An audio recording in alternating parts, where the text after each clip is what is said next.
The leather CEO chair still smelled like his cologne, that obnoxious designer fragrance he started wearing after our Series B funding. I spun slowly, watching through the floor-to-ceiling windows as FBI agents escorted Nathan Cross out of the building we'd built together. His Italian suit looked less impressive in handcuffs. The employees we'd hired together, our work family he used to call them, pressed against the glass walls of the conference room, recording everything on their phones. My newborn daughter slept peacefully in her carrier beside me, blissfully unaware that Mommy had just orchestrated the complete destruction of the man who tried to steal everything we built. But I should start from the beginning. 8 weeks ago, when I thought Nathan Cross was still my best friend, my business partner, and the godfather to my unborn child. My name is Diana Winters, and 5 years ago, I co-founded NextGen Analytics with Nathan Cross. We met at a tech conference where I was presenting my revolutionary predictive analytics algorithm, and he was, well, networking. Nathan had the kind of magnetic personality that drew investors like moths to a flame. Silver tongue, perfect smile, and the ability to make anyone feel like they were the most important person in the room.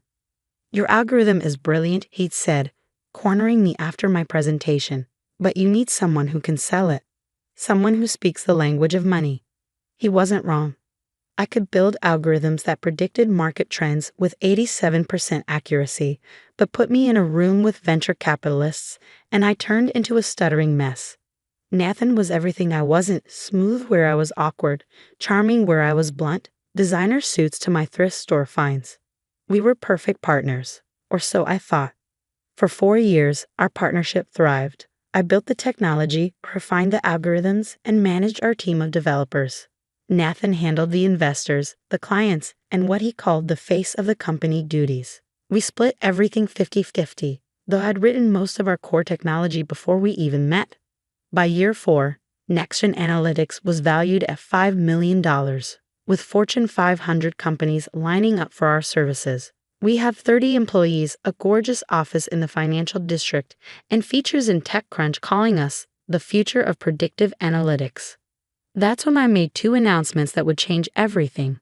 I was pregnant, and I was engaged to Marcus, our lead developer. Nathan's reaction was odd. He congratulated me, of course, threw us an engagement party at the office, and gave a touching speech about how I deserved all the happiness in the world. But something in his eyes had shifted, a coldness I'd never seen before. "How long will you be out for maternity leave?"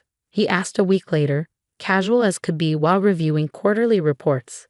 12 weeks, standard for the industry. That's a long time to be away from the company.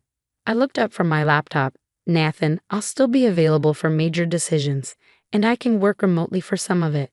It's not like I'm disappearing." He smiled that megawatt smile of his. "Of course not. I'm just thinking about the optics for investors. You know how traditional some of them can be." The comments continued over the following months. Little digs about pregnancy brain when I forgot minor details. Jokes about how I was nesting when I organized my files before leave. Suggestions that maybe I should take a reduced role when I came back, just until the baby was sleeping through the night. I ignored them all, too focused on growing both a human and a company to pay attention to the red flags waving in my face. The real problem started 2 weeks before my due date. Nathan scheduled a major investor meeting during my planned leave, despite my protests. "Can't we reschedule?" I asked, one hand on my enormous belly as we argued in my office. "The Yamamoto Group doesn't reschedule, die. This could be our biggest contract yet, $2 million annually. We can't pass that up because of your personal situation." Personal situation. Like creating life was some inconvenient hobby. Then include me virtually. I can video in. With a crying baby in the background. That's exactly the unprofessional image we need to avoid. That's when Marcus, my fiancé, spoke up from where he'd been quietly coding. "I'll record everything. Diana can review it during leave and provide input." Nathan's jaw tightened almost imperceptibly. "That won't be necessary. I can handle it." 2 days later, my water broke in the middle of a code review. 23 hours of labor later, I held my daughter Sophia for the first time. She was perfect. 10 tiny fingers, 10 tiny toes, and a pair of lungs that could wake the dead. I sent Nathan a photo from the hospital. His response was a brief congrats, followed by a reminder about the Yamamoto meeting. For the first 2 weeks of leave, everything seemed normal. I received regular updates from Marcus and the team. Nathan sent daily reports, but they grew increasingly vague. When I asked for specifics about the Yamamoto negotiations, he'd deflect with comments about letting me focus on mommy duties. Then, 3 weeks into my leave, Marcus came home from work pale and shaking. "I've been fired," he said, sinking onto our couch. "What?" I shifted Sophia to one arm, reaching for him with the other. "That's impossible. You're our lead developer. Nathan can't fire you without my approval. He said you approved it via email. Showed HR the documentation and everything." My blood ran cold. "I never sent any email." Marcus pulled out his laptop, showing me the supposed email from my account, authorizing his termination for performance issues. It was dated 2 days ago, when I'd been dealing with Sophia's first fever and hadn't checked emails at all. "This is forged," I said, my mind racing. "Nathan knows my writing style. This is too formal, and I never use double spaces after periods." "Diana." Marcus hesitated. "There's more. The team's been told you're not coming back, that you've decided to be a full-time mom, and Nathan's buying out your shares." I felt the room spin. "What?" He showed them paperwork. A buyout agreement for $500,000. $500,000. For my half of a $5 million company. For the algorithms I created, the technology I'd built, the years of 100-hour weeks I put in. "Get me my laptop," I said, my voice deadly calm. What I discovered over the next few hours made my stomach turn. Using my remote access. Thank God I never shared my admin credentials with Nathan. I found forged emails from my account to major clients, introducing Nathan as the new sole CEO. Transfer documents moving our core technology patents to a new LLC owned entirely by Nathan. A paper trail suggesting I'd been mentally unstable since pregnancy and had agreed to step down. Financial records showing consulting fees paid to a company I'd never heard of, owned by Nathan's brother. But the smoking gun was in his calendar. A meeting scheduled for Monday morning with our biggest investors to formalize the leadership transition and announce the exciting new direction for NextGen. He'd also changed the building access codes. My keycard had been deactivated. The passwords to our physical servers had been changed. He even removed my photos from the company website, replacing our co-founders page with his solo biography. Nathan Cross had stolen my company while I was recovering from childbirth. What he didn't know was that I built a backdoor into every single system we used. I taught him to sell. I told Marcus as I nursed Sophia with one hand and typed with the other. But I never taught him to code. For the next 48 hours, I worked like I hadn't since our startup days. While Sophia slept, I dug through every file, every email, every financial record. The embezzlement was almost embarrassingly obvious once I knew where to look. Nathan had been siphonning money for months, hiding it as marketing expenses and contractor fees. Nearly $750,000 had disappeared into accounts linked to his brother's shell company. But embezzlement was just the appetizer. The main course was securities fraud. Nathan had been inflating our revenue numbers to investors, booking projected income as completed sales. He'd shown the Yamamoto Group contracts that didn't exist, capabilities we didn't have.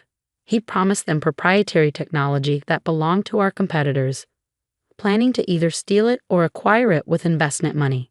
By Sunday afternoon, I had everything documented. Screenshots, transaction records, forged documents, falsified reports. 5 years of friendship and partnership reduced to a 400-page PDF of evidence. "Are you sure about this?" Marcus asked as I prepared to send the file. "Once you do this, there's no going back." I looked at Sophia, sleeping in her bouncer, tiny fist curled around her favorite toy. My daughter, who Nathan had tried to make fatherless by firing Marcus, who he tried to make penniless by stealing my company. He made his choice, I said, and hit send. The FBI's white-collar crime division responded faster than I'd expected. Turns out, they'd been investigating Nathan's brother for similar schemes at other companies. My evidence was the missing piece they needed. By Sunday night, I had a plan. And a federal warrant. Monday morning dawned clear and cold. I dressed carefully, my best power suit, the one that still fit post-pregnancy. Sophia wore her cutest outfit, the one with future CEO embroidered on it. Marcus insisted on coming for moral support and to watch the baby during the confrontation. I used my override access to enter the building at 5 a.m., 3 hours before Nathan typically arrived. The night security guard, Thomas, nearly fell out of his chair when he saw me. "Ms. Winters, we heard you weren't." "I mean," Mr. Cross said. "Thomas," I said warmly, "you've worked here since our second month in business. Do you really think I'd abandon the company I built?" His face crumpled with relief. I knew something wasn't right. He had us change all the locks, said you'd gone crazy from hormones or something. But you hired me when nobody else would give an ex-con a chance. I knew you wouldn't just disappear. Is my office still intact? He moved into it last week. Had your things boxed up in storage. Perfect. Thomas, in about an hour, some federal agents are going to arrive. Please make sure they're comfortable in the lobby until Mr. Cross arrives. His eyes widened, but he nodded. Yes, ma'am. I made my way to the executive floor, my heels clicking on the marble I'd chosen during our renovation. My office, Nathan's office now, was exactly as I'd feared. My awards were gone, replaced with his golf trophies. My ergonomic setup had been swapped for his pretentious standing desk. My photos with the team were nowhere to be seen. But my CEO chair was still there, the one luxury item I'd insisted on buying when we'd moved to this building. Custom leather, perfect lumbar support, and a height adjustment that went low enough for my 5'2" frame. I sat down, spun once for old time's sake, and began restoring my access to all systems. Every password Nathan had changed, I overrode. Every lock he placed, I removed. By the time the sun was fully up, I was once again in complete control of NextGen Analytics' digital infrastructure. At 7:30, employees started arriving. The early birds did double takes seeing me through the glass walls, then broke into smiles. My development team practically ran to my office. "Diana, you're back." We knew the rumors weren't true. "Is that the baby? She's adorable." Word spread quickly. By 8 a.m., most of the company had happened to walk by my office. I held an impromptu meeting in the conference room. "I know you've been told various stories about my absence," I said, Sophia sleeping against my chest in her carrier.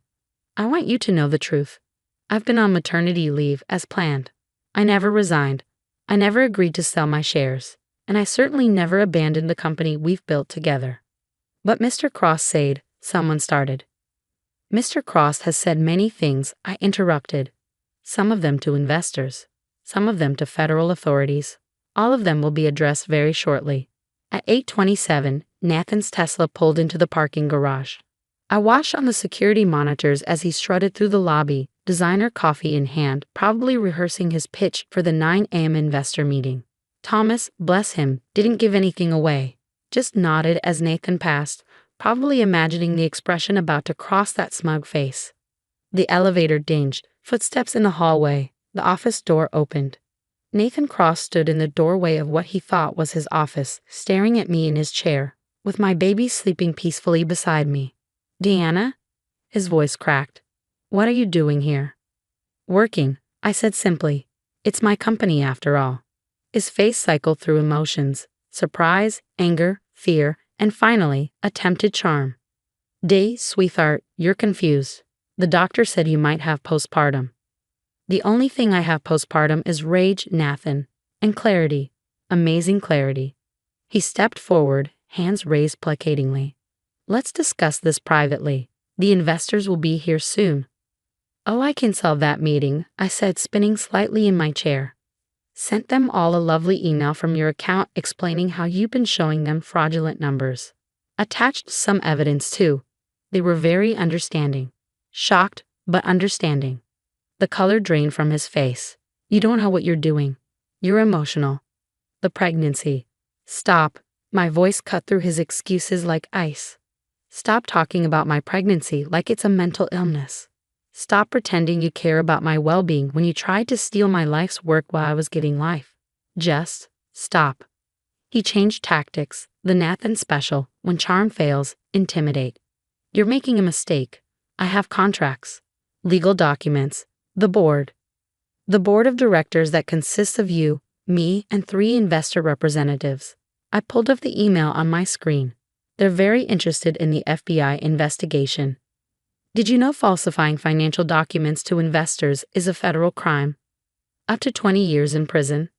That's when he noticed the two men in dark suits standing behind him in the doorway. "Nathan Cross?" The taller agent stepped forward. "I'm Agent Williams with the FBI. We need to ask you some questions about your company's financial records. I need to call my lawyer." "You'll have that opportunity," Agent Williams said. "But first, we're going to need you to come with us."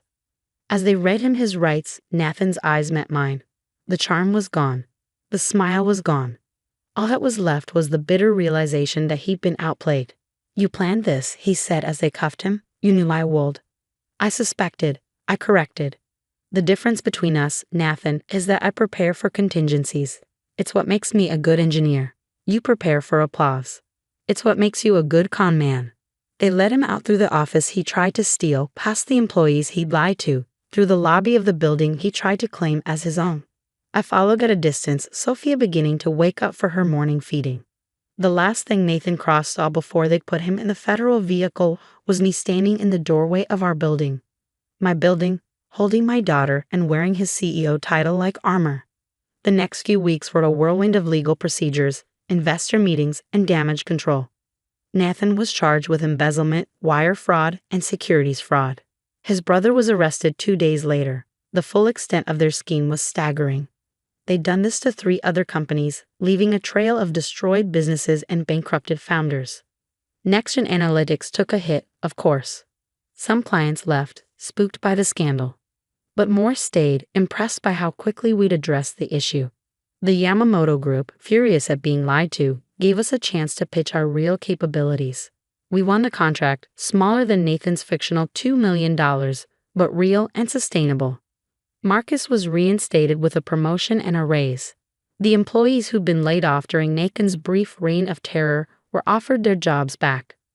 We implemented new financial controls, better oversight, and learning from my mistake. I never again gave anyone else access to critical systems. 6 months later, NextGen Analytics was valued at $8 million. Nathan Cross was sentenced to 12 years in federal prison. And Sophia? She learned to crawl in the office where her mother had learned never to trust too easily, never to let guard down completely, and never ever to underestimate a woman on maternity leave. Because we don't get pregnancy brain, we get pregnancy rage.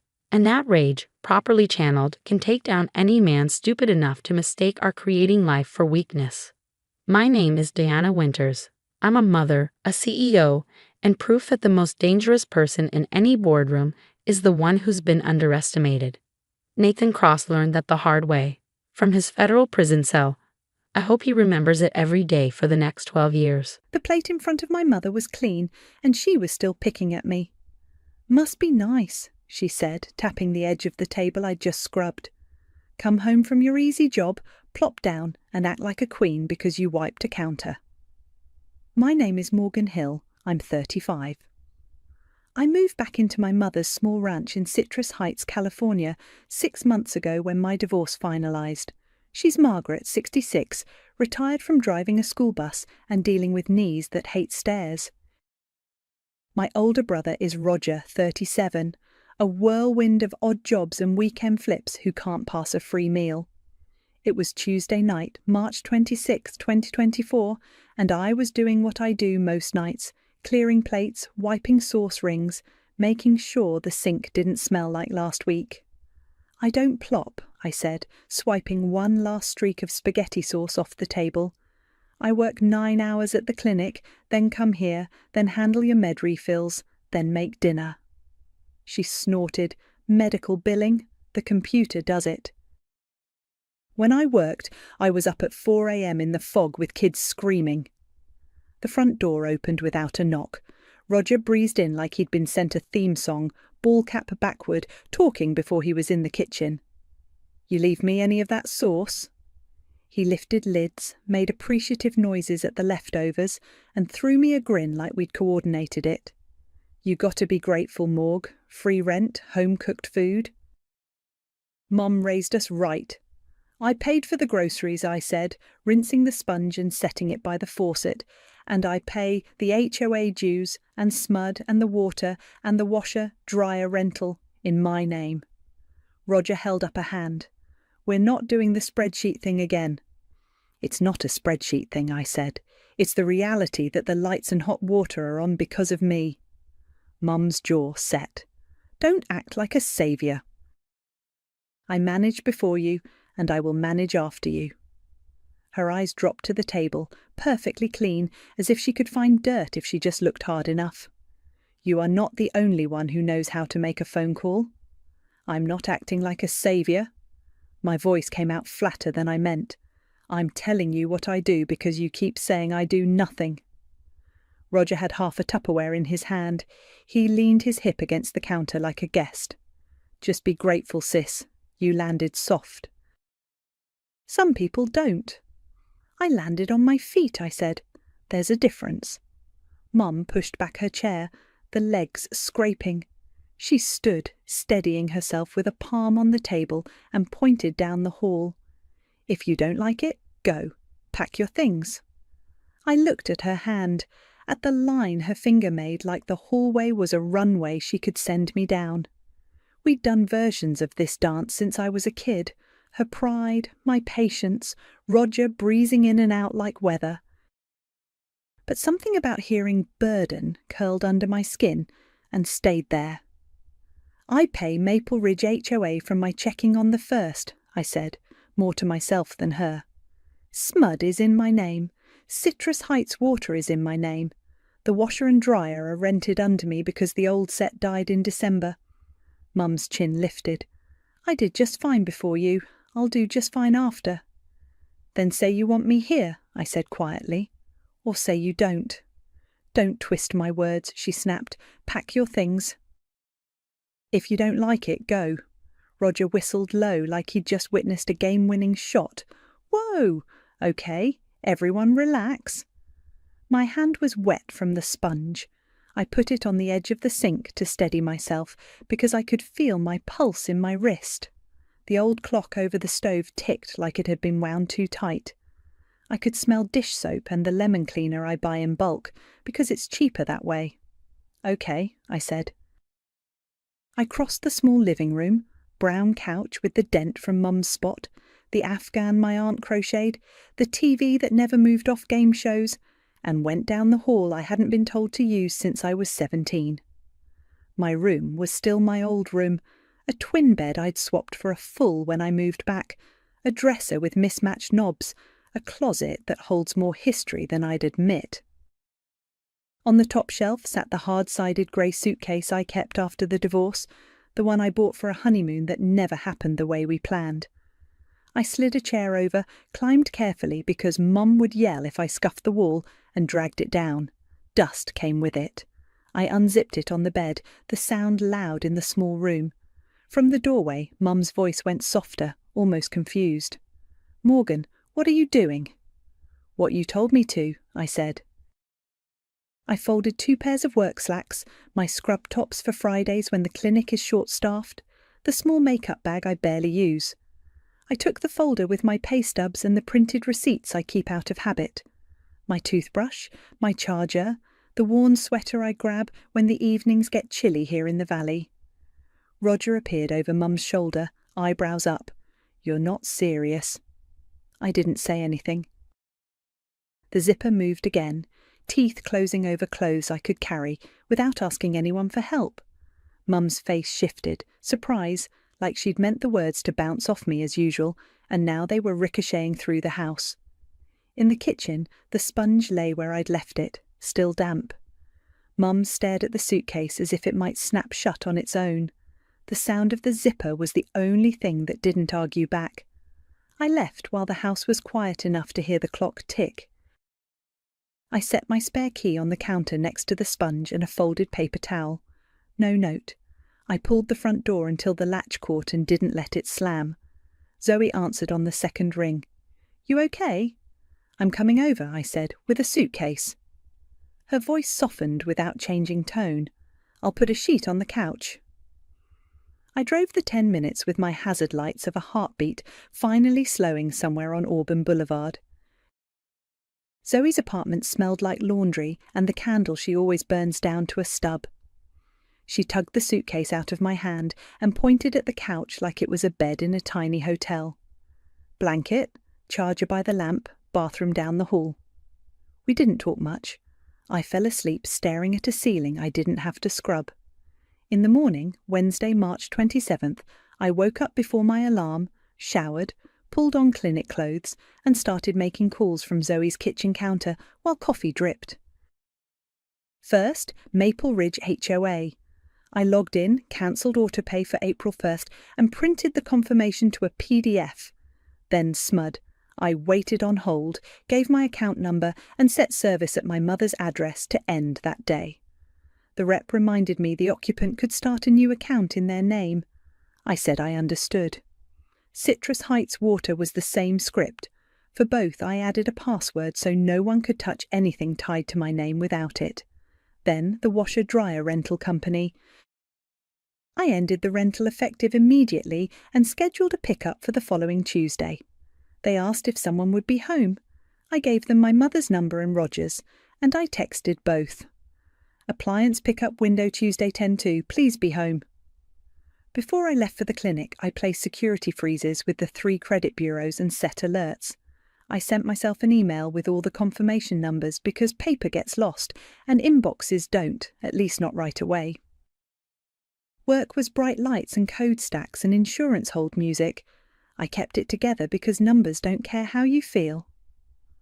On my lunch break, I walked 2 blocks to the apartment complex around the corner from the ranch, Sunset Court, the brick one with the trimmed hedges I've driven past 1,000 times. I asked for a studio. Fatima at the office looked like she'd already said no to 3 people that morning. Calm, precise. We have one available now. Month to month has a higher rate and a 30-day notice. She didn't look bored or excited. She slid a paper with the terms to me and a list: ID, last 2 pay stubs, employer contact, deposit. I opened my folder, the one I'd grabbed without thinking, and handed over the pay stubs. I work at Mercy Creek Clinic, medical billing. I've been there 4 years. She nodded, copied my ID, picked up the phone and verified employment in a voice that never apologised for asking. We do quiet hours, no business operation out of units, no smoking on balconies. If you have guests more than 14 nights in 60 days triggers an addendum. Her tone made it clear they'd enforce it. I'm very boring, I said. We like boring, she said. Keys after payment clears. I paid first month plus deposit from my checking and a small cushion I'd kept for emergencies. She handed me a ring with 2 keys and a parking pass like I'd just passed a practical test. The studio was tiny, 1 window over the parking lot, a closet the size of a coat, a stove that looked like a toy, and a fridge that buzzed like it was trying its best. I bought a new mattress in a box from a warehouse store after work and rolled it onto the floor. At a thrift store, I found a small square table and 2 chairs that didn't match but sat steady. I ate takeout on a paper plate, and when I turned the light off, I could hear my own breathing and nothing else. Thursday was quiet. I went to work, came back to the studio, set my few things in logical places: cups above the sink, the 1 pan in the drawer, my toothbrush in a cup by the mirror. I called the washer company again to confirm the pickup window and forwarded the email to my mother. No response. Friday morning my phone lit up with Roger's name. I answered. The power is off. Are you serious? His voice had that edge he gets when he's out of jokes. Yes, I said. I moved out. I ended accounts in my name. You can put utilities in your name or Mom can. You both asked me to leave. You're going to do me like that? He sounded more offended than surprised. I'm done funding a home I don't live in. He hung up. 30 seconds later, my screen pinged with a photo, a bright orange paper taped to the front door, HOA letterhead across the top, heavy words you can see without zooming, notice, violation, immediate attention required. Zoe glanced over from her desk, saw my face and didn't ask questions. We getting breakfast burritos or what? Yeah, I said, saving the photo into a folder labelled House Things and sending myself a backup copy. I slid my phone face down. Burritos sounded like something you can hold that doesn't ask anything from you. Ramona called before lunch. I was at my desk, chewing a dry granola bar and trying not to stare at the orange photo in my House Things folder. "Hey, honey, it's Ramona from next door." Her voice always sounded like she was halfway through a laugh she hadn't decided to share yet. "I saw the notice on your mum's door this morning. You okay?" "I'm not living there anymore," I said. "I moved out Wednesday. I ended everything in my name." "I figured something shifted," she said. "Listen, I'm on the HOA board, you know that. The orange isn't decoration. If there's no plan by end of day, fines start ticking at midnight. Yard, sanitation, garbage odour was flagged when the power went, and we've got the garage complaints on file." She dropped her voice. "The activity in there needs to stop. It's not personal. People have Ring cameras now." A picture slid into my head. Sundays, Roger's friends circling like a block party, loud air compressor, cars jacked up, guys leaning on fenders talking big money over small parts, always just this once, always one more time. "I don't live there," I said. "Can you note that?" "I can take your name off the contact list if I have it," she said carefully. "But you know Margaret, she listed you as the household contact a while back, probably because you actually answered email." "That's done," I said. "I'll send you something in writing. I'm not trying to make this worse."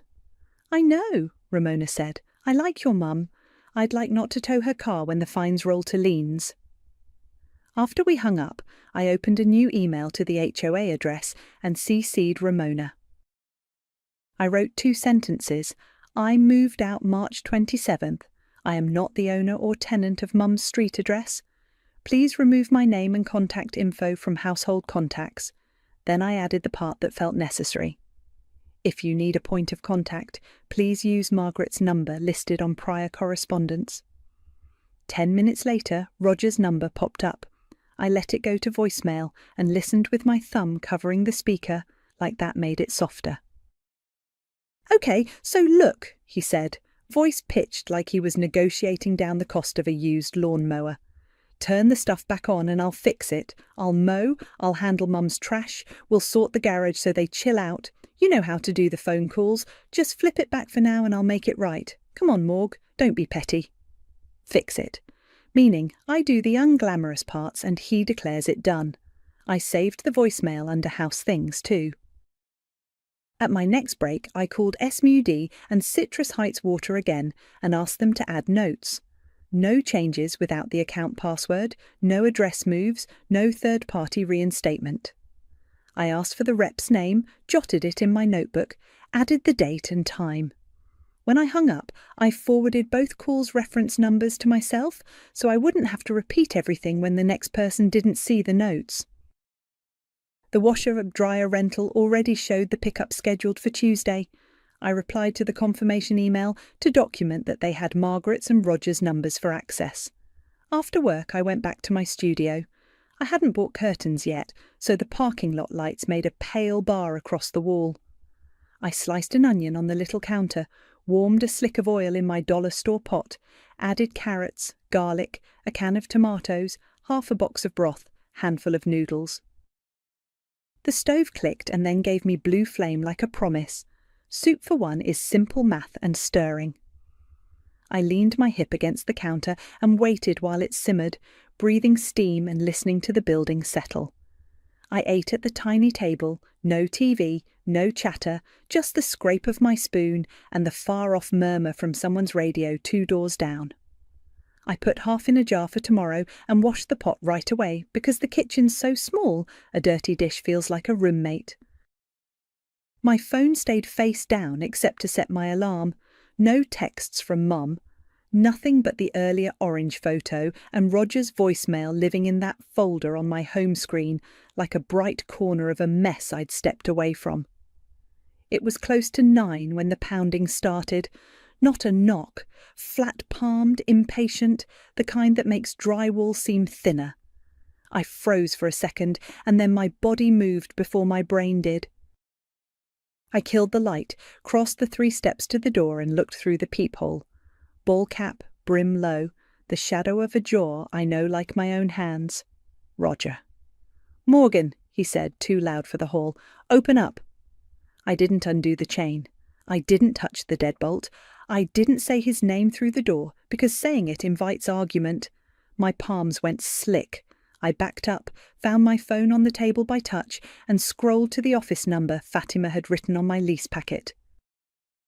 The after-hours message said to press 2 for on-site assistance. I pressed 2. While it rang, I pulled up the non-emergency number I'd saved, after Zoe told me everyone should have it. My chest felt tight, but my voice came out clear when a dispatcher answered. "Hi," I said, eyes still on the peephole, watching my brother's hat fill the fisheye circle. "My name is Morgan. I live at Sunset Court Apartments. Someone is banging on my door and refusing to leave." "I'm not opening it." The dispatcher asked for the basics. I gave my name, the address, that the person outside was my brother, that I wasn't letting him in, that there were no threats, just pounding and yelling. She asked if I felt safe where I was. "Door is locked, chain on," I said. She gave me an incident number and said a patrol would swing through. Before I hung up, footsteps came up the stairs. A knock, measured, not a fist, sounded on my doorframe. "Morgan!" Fatima's voice carried like a level in a toolbox. "It's Fatima from the office." I opened the door just to the chain and saw her in the hall, arms loose at her sides. She didn't feel space. She steadied it.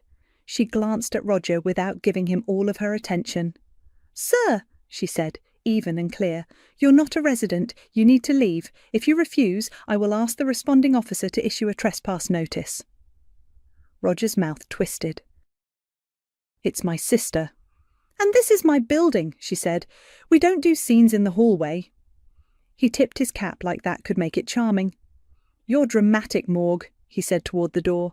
"We could have talked like adults." I didn't answer. Fatima's eyebrow barely moved. The stairwell door opened at the bottom with the hollow thump of metal, voices drifted, and that was enough.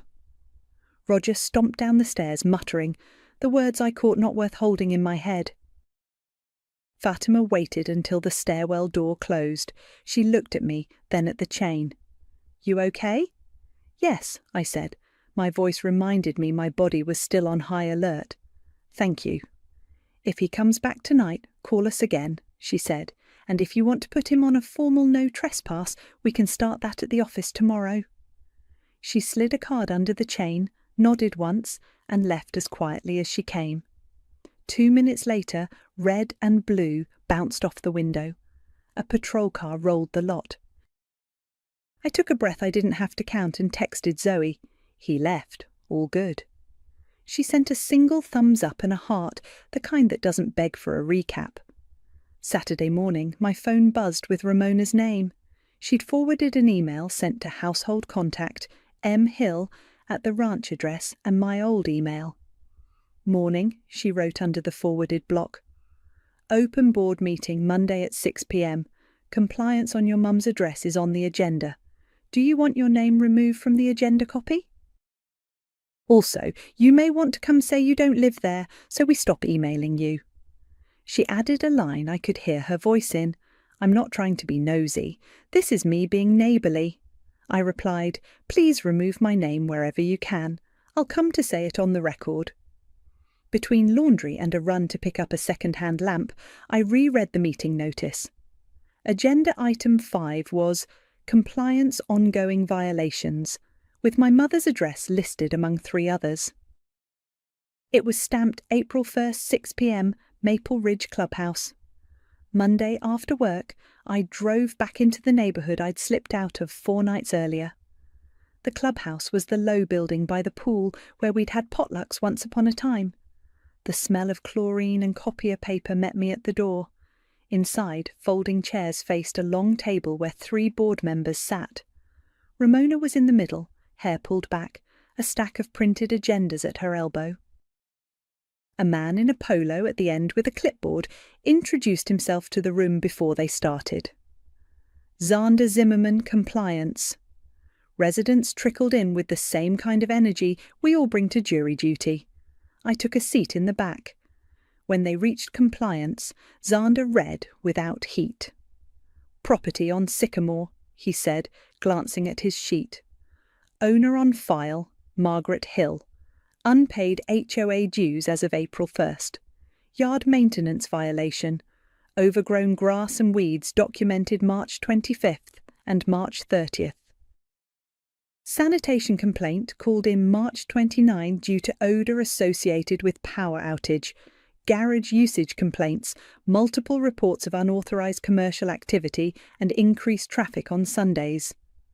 Ramona's eyes flicked up, met mine, not accusatory, just taking attendance. Roger slid in late, a scrape of chair and a breath like he'd run a block. He looked around, spotted me, and gave a headshake that tried for wounded and landed on annoyed. Xander continued. We sent a 30-day warning on the garage issue last month. The next step is fines and, if activity continues, suspension of common area privileges. This includes use of the garage under 8.4.2. Dues unpaid triggers, late fees, and if unresolved, lien. The sanitation item needs immediate resolution to avoid further fines. When they opened the floor to the parties, Roger jumped like the buzzer had hit. She turned everything off, he said, jabbing a thumb at me. Utilities, all of it. That's why there's a smell. She's being petty. I rose only enough to be seen. I don't live there, I said. I moved out Wednesday. The utilities were in my name. I ended my accounts. I emailed last week asking to remove me from contact. Ramona tapped some papers. I have that email, she said, mostly for the minutes. Xander looked at me, then at his list. We will update the household contact when the owner confirms, he said, tone that same procedural line he'd used all night. These notices and fines are the owner's responsibility. Roger leaned forward. So, what? You're going to let us drown because she's mad? We need a little time. You're already on the clock, Xander said. We need a plan by Friday or the fines double. Yard cut, trash remediated, garage use stopped unless it's parking a car. Payment plan can be discussed with the office for dues arrears. Eyes slid to me like I had a switchboard in my purse. Old habit. I shook my head. Not my plan, I said. I'm not the owner or the tenant. A murmur ran through the chairs, the hush that follows when someone refuses the job everyone assumed they would do. Roger slumped back, muttering, "We'll see about that," like he could conjure the old arrangement by saying it. I sat with my hands on my knees, breathing like my lungs belonged to me, and let the room realise I meant it. I went back to my studio after the meeting and didn't turn on the TV. I pulled the small table against the wall, opened my laptop, and wrote what I meant. 1 page, no fluff. I titled it How I Can Help and made bullet points because that's how my brain calms down. Requests in writing with at least 24 hours notice, unless it's an emergency. Respectful language, no yelling, no insults. If it gets ugly, I leave. Clear contributions from both Mom and Roger, money, time or both, described up front. No surprise drop-ins at my apartment. Meetups scheduled and confirmed. I don't reopen any accounts in my name. I'll help make calls if you're present and participating. At the bottom, a line for both of their signatures, names printed, date. I exported it to a PDF and wrote a short email to Mum's inbox and our group text for good measure. I mean this. I want a healthy relationship. This is the only way I can be involved. I hit send and watched the status bars do nothing because that's how phones hide time passing. The group text lit up a minute later. Roger. Laughing faces, a crown emoji, a gif of a judge banging a gavel. We doing contracts now? Okay, Lawyer Morgan. Then, just help Mum this week and we'll talk. I muted the thread. I set my phone face down and took a shower hot enough to fog the mirror, then went to bed with the window cracked to the sound of cars humming past. Tuesday morning I was in the clinic by 8. At 9:15 my phone buzzed with an unknown number. The delivery driver from the appliance company. We're at the address for the washer-dryer pickup. Is someone going to let us in? I'm not there, I said. The contact numbers on file are Margaret and Roger Hill. I gave both. Can you call them? We tried both. No answer. I sighed. Try again in 5. I'll text them. I sent a message to both. The truck is there now. They need access. Please open the garage door. 5 minutes later, the driver texted back. Got in. Pulling the units now. An hour after that, I got an automated email. Pickup complete. Assets recovered. Account closed. I forwarded it to myself and slid it into the house things folder. At lunch, Zoe met me at the coffee shop at the corner. She handed me a latte and didn't make me start at the beginning. I wrote an agreement, I said. Like a contract. Roger thinks it's funny. Of course he does, she said, tearing a muffin in half. Contracts mean consequences. He likes handshakes and vibes. I put no drop-ins. I took a sip and let the heat sit in my chest. If they want rides or groceries or anything, they have to ask nicely and put skin in the game. You're allowed to make your life small and sane, she said. You don't have to explain no like it's a thesis. It still feels mean. It's not mean, she said. It's basic adulting. If they want your help, respect is the price of admission. Back at my desk, I sent 2 refill requests to Blue Shield, answered a patient portal message, and didn't look at my phone until it buzzed at 5. Mom, I answered. Her voice was soft, words tight. Just this once, can you do a grocery run? We don't have to involve Roger. It's been a week. I looked at my calendar like it could tell me how to be a daughter. I meant what I sent, I said. I need both signatures. The house runs on both of you. This only works if it's all of us.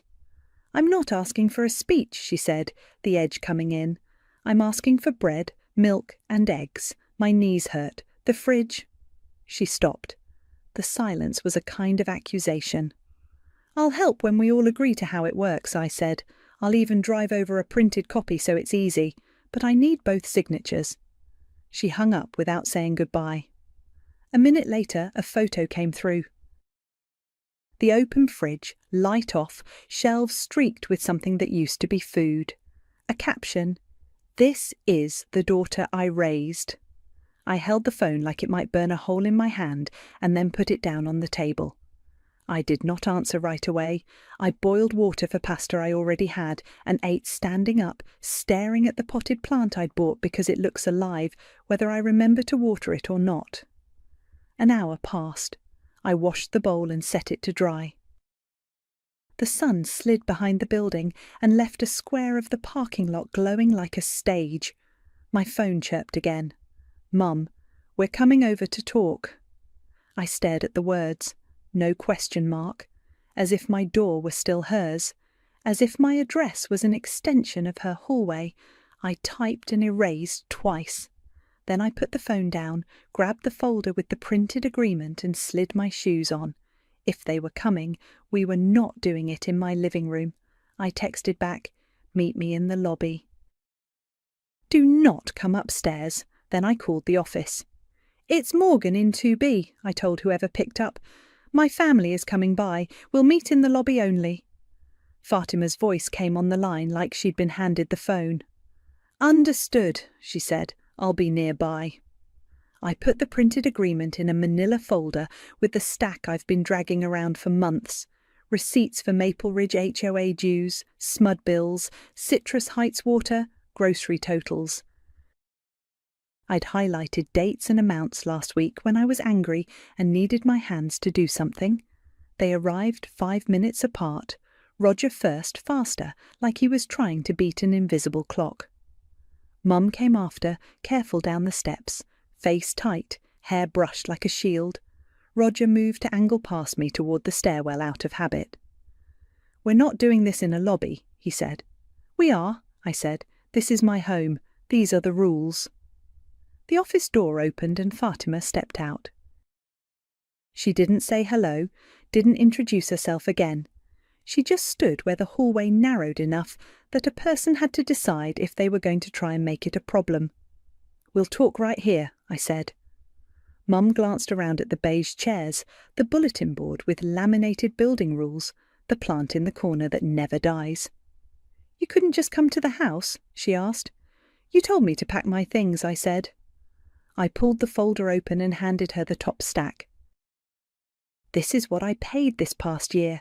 HOA on the 1st of every month, SMUD when it posted, water every other month, groceries when you texted me a list. She took the papers with a little flinch, like they might be hot. The neon yellow highlighter wasn't subtle. Dates, amounts, check marks next to paid. Her eyes scanned, then snagged on numbers she'd never had to look at. Roger peered over her shoulder and snorted. You gonna invoice your own mum? This isn't an invoice, I said. It's the record. I'm not doing any of it again without respect and a plan we all sign. I slid the one-page agreement out and put it on top. He laughed for real then, the sound bouncing off the lobby tile. Come on, you think you're a boss now? We need bread, not bureaucracy. Mum's mouth pinched at the word boss. She kept reading anyway. Her finger ran under the line that said no surprise drop-ins. So we have to make appointments to see our own daughter. We have to make appointments to ask for help, I said. We can meet for pancakes or sit on your porch whenever if it's respectful, but errands and bills and rides go on a schedule with both of you involved. So if I sell my tools, Roger said, seizing the part that made him sound generous, we'll cover the fines, the garage will make the money back anyway once this calms down. It's a temporary ban. They always overreact. Fatima's eyes flicked to the bulletin board behind him and back. She didn't speak, but her chin tilted at a printed sheet under community rules. No business operations in units or common areas, no vehicle maintenance on premises, no commercial use of parking or storage spaces. I let the silence extend just long enough for Mum to follow the glance and read. She blinked. No commercial use, she read out loud. Quiet. Her eyes went from the rules to the receipts to Roger. Something small shifted behind them. This isn't my building, Roger said, jabbing a finger at the paper. This is hers. Our garage is our business. Our garage is in a community with rules, I said. You heard Zander last night. The HOA's got it in black and white. He tossed a hand. Zander can kick rocks. Mum's voice cut in, sharper. The fine's double Friday, she said, repeating it like she was trying it on. That's in black and white too. I nodded. Here's the deal. I tapped the agreement. Sign this, both of you, and then text me a list. I'll schedule a grocery run with your card, Mum, and we can talk about a plan for dues with Ramona. I'll even sit with you to call Simard and the water to set up accounts in your names, but I'm not reopening anything in mine. And I'm not stepping foot in the garage if people are working out of it. Mum slid the agreement back and forth under her palm, thinking. Roger rocked on his heels like if he kept moving, this would all slide off. This feels cold, Mum said finally, but her voice had lost some of its sting. You putting rules on family? I'm putting rules on myself, I said, so I don't drown. Fatima didn't say a word, but she might as well have been a wall. When Roger tried to inch toward the stairwell again, she shifted one foot and the hallway got smaller. Mum exhaled through her nose. Leave the papers, she said. I'll read them without him buzzing in my ear. Roger huffed. You're really doing this, over some bills. Over respect, I said. He rolled his eyes, pushing off the idea like a bad jacket. I'll move some rims this week. We can make back the fine. Don't be dramatic. Selling car parts isn't a plan, I said. It's a bandage. The board is watching the garage. He glanced at the rules sheet again out of the corner of his eye, then away fast, like it might catch him looking. We didn't hug. We didn't schedule anything. They left with the folder, and the air felt a size bigger. Back upstairs, I put my keys in their spot and sat on the edge of the bed, listening to the hum of my own fridge. My phone buzzed. Ramona. Emergency HOA hearing tomorrow at 5:30. Your name is on the agenda. Do you want it removed? Yes, I typed. I don't live there. Please remove me. I'll attend to say it out loud if needed. She replied with a thumbs up and, got it. See you tomorrow. Bring that spine you had Monday. I smiled without meaning to, then put my phone face down and set my alarm. Respect first. Everything else could wait until morning. Wednesday at 5:20, I parked by the clubhouse again. The pool looked colder than Monday, the water still under a grey sky. I walked in with my hands empty on purpose. I wasn't here to juggle anybody else's mess. Ramona waved me to a seat and handed over an agenda with my mother's address, printed neat as a label under emergency compliance. Xander was in the same polo, clipboard thicker this time. The room had fewer bodies, but more tension. People leaned forward like they'd missed a turn and needed to reroute. They got to Margaret's address in 5 minutes. Xander didn't look at me. He looked at his notes. Property on Sycamore, he said. Since March 27th, unpaid dues. Yard maintenance violations documented on the 25th and the 30th. Sanitation complaint received March 29th regarding odour associated with utility shut-off. Multiple neighbour reports of garage activity consistent with commercial work, including vehicle lifts and increased traffic on Sundays, prior warning on file from March. He placed a copy of the warning on the table for the record. Ramona slid it into a folder, eyes neutral. "I'm here," I said, standing just enough to be seen. "I don't live at that property. I moved out last Wednesday. The utilities were in my name. I ended my accounts, removed my name from all contacts. The owner is Margaret Hill." Ramona lifted a sheet. "I have her email from Friday requesting removal. We'll update the list." Roger burst in like he'd been waiting for his cue, went straight to the front without finding a chair. "She turned everything off," he said, pointing at me like the room didn't already know. "She yanked the washer and dryer, shut the power, and then there's a smell because of her. And the garage stuff? That was me trying to cover fines because she bailed. I had to hustle." Xander kept his tone level. "The garage warning is dated March 1st. That's before March 27. Ramona cleared her throat gently. "We fielded complaints about Sunday traffic for months," she said.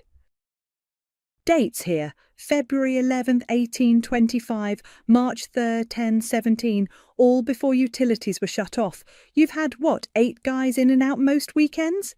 Air compressor? That's not hustling after. That's been happening." Roger's mouth flattened.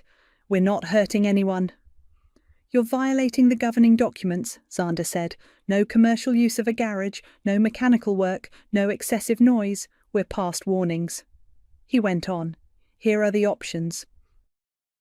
Yard cut by Friday, sanitation issue resolved immediately, trash hauled, fridge cleaned, any spoiled items removed. Garage activity stops now, door stays down except for egress of a vehicle. Dues, either paid or on a written payment plan by the 5th. If not, fines double Friday and continue daily. Unpaid assessments can result in a lien. Continued non-compliance on the garage can result in suspension of amenity privileges and legal action to enforce use restrictions. The word lien landed like a dropped wrench. Even Roger didn't have a quip for that. I stood enough to speak to the board, not to my family. I'm not the owner or the tenant. If my mother and brother speak to me with respect and agree in writing to share responsibility, I'll help make calls and outline a plan. Otherwise, please remove me from all lists. I won't be the default contact. There was a shuffle of paper, people pretending to look at their own agendas to avoid being caught watching a family negotiate in public. Roger tried again. "If she turns the stuff back on just for this week." "I won't," I said. "My accounts are closed." He spread his hands. "So what, we drown? That's the plan." Ramona didn't smile, didn't frown. "The plan is to own your choices," she said. "We all have to do it." It wasn't a speech. It was a neighbour offering the only rope available: responsibility. For the first time since Monday, Mum spoke. Her voice came from the second row where she'd been small in a big chair. "I'm sorry I called you a burden," she said. The quiet made everyone hear it. "We will handle our home." She reached into her purse and pulled out a single sheet, the one I'd left in the lobby. It had a coffee ring and a fold line down the centre. She put it on Ramona's table, but her eyes were on me. "I read it," she said, and the words weren't soft, they were shaped. "I'll sign if it gets you to help without you drowning." Ramona slid a pen across. Mum signed her name like it cost something and was worth it. Roger looked at the page like it might bite him, then dragged the pen hard, first name jagged, last name barely more than a line, like pulling a splinter out. Xander nodded, already pivoting to procedure. "We will expect confirmation of utility accounts in the owner's name by Monday, evidence of yard service by Friday, and no further garage reports. Payment plan inquiries can be made with the office tomorrow morning." They closed the item, moved on to somebody else's fence paint colour that wasn't slate approved. Chairs scraped, people stood. The meeting dissolved into side conversations about fines and weather. Outside, the air smelled like wet bark. The pool lights came on blue. Mum walked up to me on the sidewalk and put the signed paper in my hand like a receipt. "Do you still mean it?" she asked. "If we ask like this?" "I do," I said. My voice was steady. "Text me a list tonight. We'll start with groceries on your card tomorrow after work. Then we'll call Esma together. We'll put the water in your name. We'll set a yard service for a month and find something sustainable after that." She nodded once, eyes on the ground, the agreement heavy in both of our hands. Roger kicked a pebble toward the curb. "Garage is shut down. Happy now?" "I'm not happy," I said. "I'm clear." He squinted like he wanted to fire off another joke and couldn't find one. "Whatever, I'll figure it out." He shoved his hands in his pockets and walked toward his truck. Mum looked at me the way she used to look at road signs when she was driving us to school in the dark, checking she was going the right way. "Tomorrow," she said. "Tomorrow," I said back. I folded the paper and slid it into my bag. Respect first. The rest was line items and dates, and those I know how to handle. Thursday after work, I pulled into the parking lot at the small grocery on Greenback. Mum was already there in a blue sweater and flats, a list folded small in her hand like she didn't trust it. We didn't hug. We started with produce. "Bananas not too ripe," she said, softer than Monday but not fragile. "Milk, eggs, bread." "Chicken thighs if they're on sale." I pushed the cart. She put things in without apologising. At the register she pulled her card out and I didn't reach for mine. When the total flashed, she winced and then signed, and I bagged while she steadied herself on the counter. In the parking lot, I set the bags in her trunk and handed her the receipt. "In the morning," I said, "I'll drive over and we'll call Smud and the water together." "You can be on speaker and I'll coach, or I'll talk and you listen. Your choice." She nodded. "We'll do it in the kitchen," she said, like that mattered. "Also," I said, pulling out my phone, "I put 2 physical therapy rides on my calendar, next Tuesday at 10, the following Thursday at 2. I'll text you the reminders." She blinked like I'd just handed her something unexpected and careful. "Thank you," she said, and the please and thank you landed like gentle bells. Back at my studio, I logged into my building portal and set rent to autopay on the 1st. 1 autopay, 1 home. I put the new grocery receipt in the folder with a sticky note. Margaret's card I attended. Friday morning, I met Mum at the ranch 10 minutes before 9. I didn't bring the key. She opened the door and I stayed by the table. The house smelled like lemon cleaner, an old cold, not rotten anymore. The fridge was empty and scrubbed. The trash had been hauled out. The big can at the curb was overflowing with Tide bags. Roger's truck was gone, the garage door down. We opened my laptop and put her on speaker with Smud first. "New service at Sycamore, owner Margaret Hill," I said. Mum read off her licence number and last 4, repeated the address twice, confirmed the meter number when the rep asked. There was a deposit, split over 3 bills. Reconnect scheduled for that afternoon. Citrus Heights water next. Different hold music, same steps. "Account in my name," Mum said into the speaker, and I wrote the confirmation number on a sticky and stuck it to the outside of the folder so she could see it later. She looked at the numbers like they were anchors instead of clouds. I texted Ramona, "Utilities being set up now, yard by end of day, garage quiet." She wrote back, "Thank you. Compliance will drive by this afternoon. Your name removed from contact list." On my lunch break, a photo came through from Roger, the yard striped and clean, no dandelions. "Mode," was all he wrote. A second photo after, a handwritten receipt from the HOA office where he'd paid half the dues with a card. "Payment plan set, half now," he added, like it might hurt to type it. At 3, another text from him. "Sold the extra rims, covered the fine." A picture of a folded stack of 20s I didn't need. He didn't crow. He didn't ask for applause. He just sent the evidence. By dinner time, Ramona sent a thumbs up and "smell gone, thank you."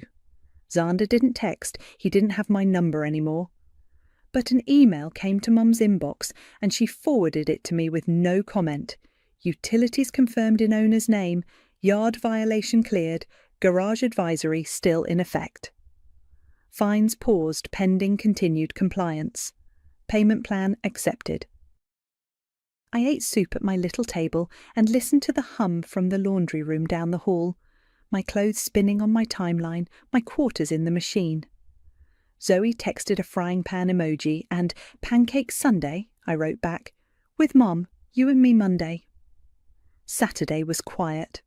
I found a thrifted lamp with a crooked shade and a plant that looked like it would forgive me if I forgot it for a week.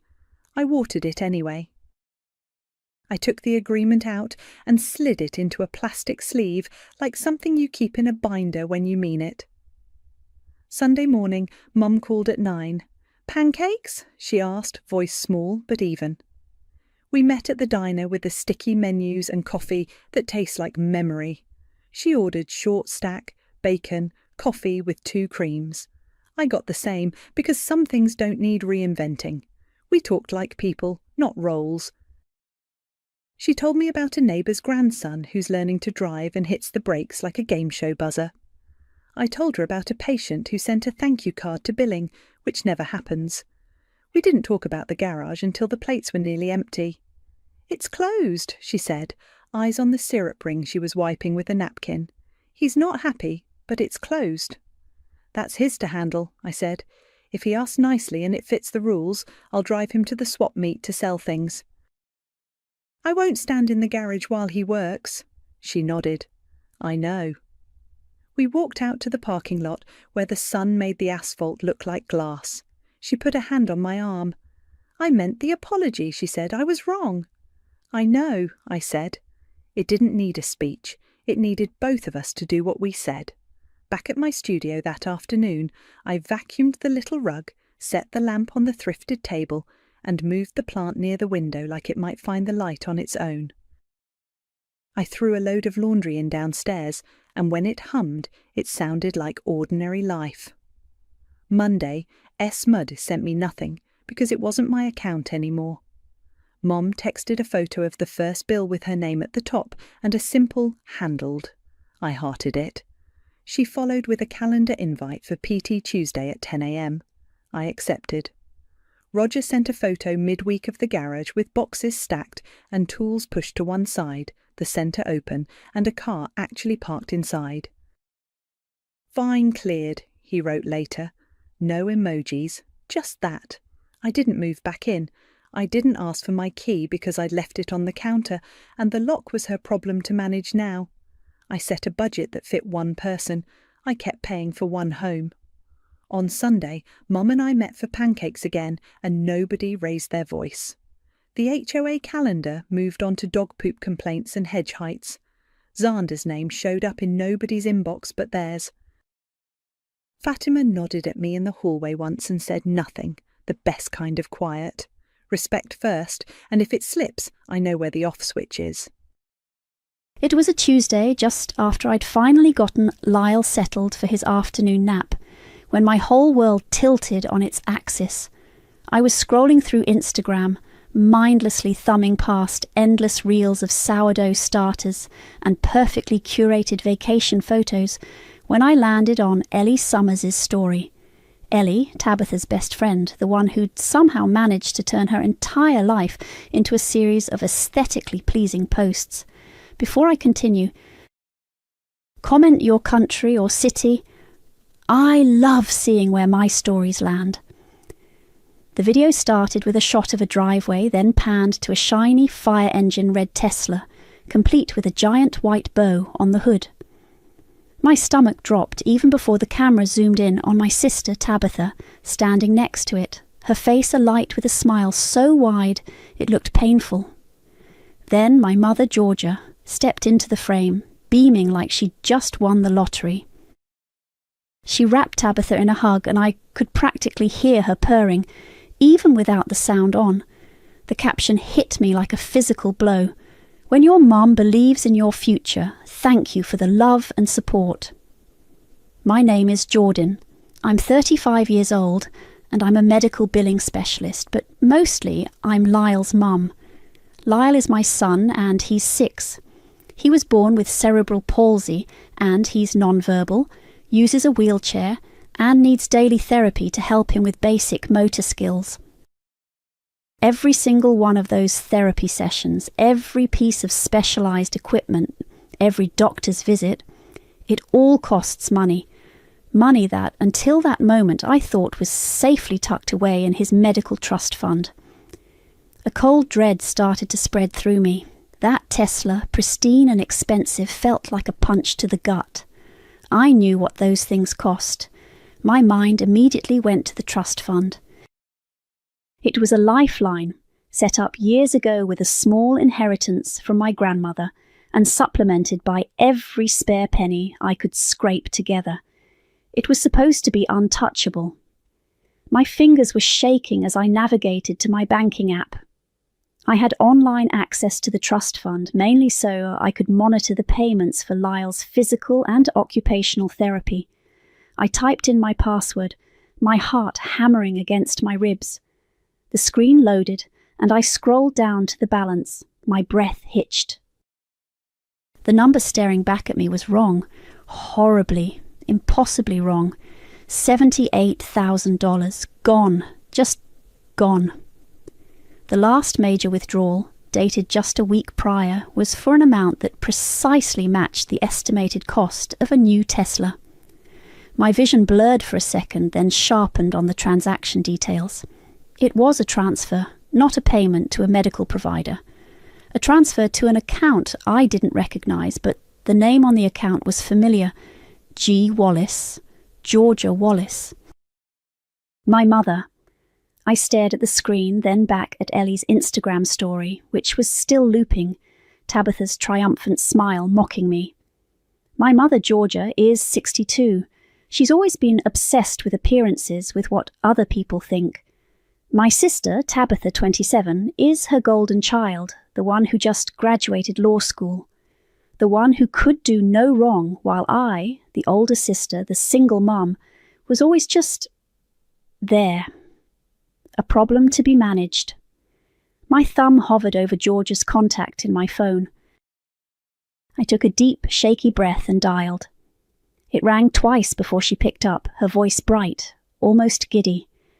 Jordan, what a surprise! Did you see Tabitha's new car?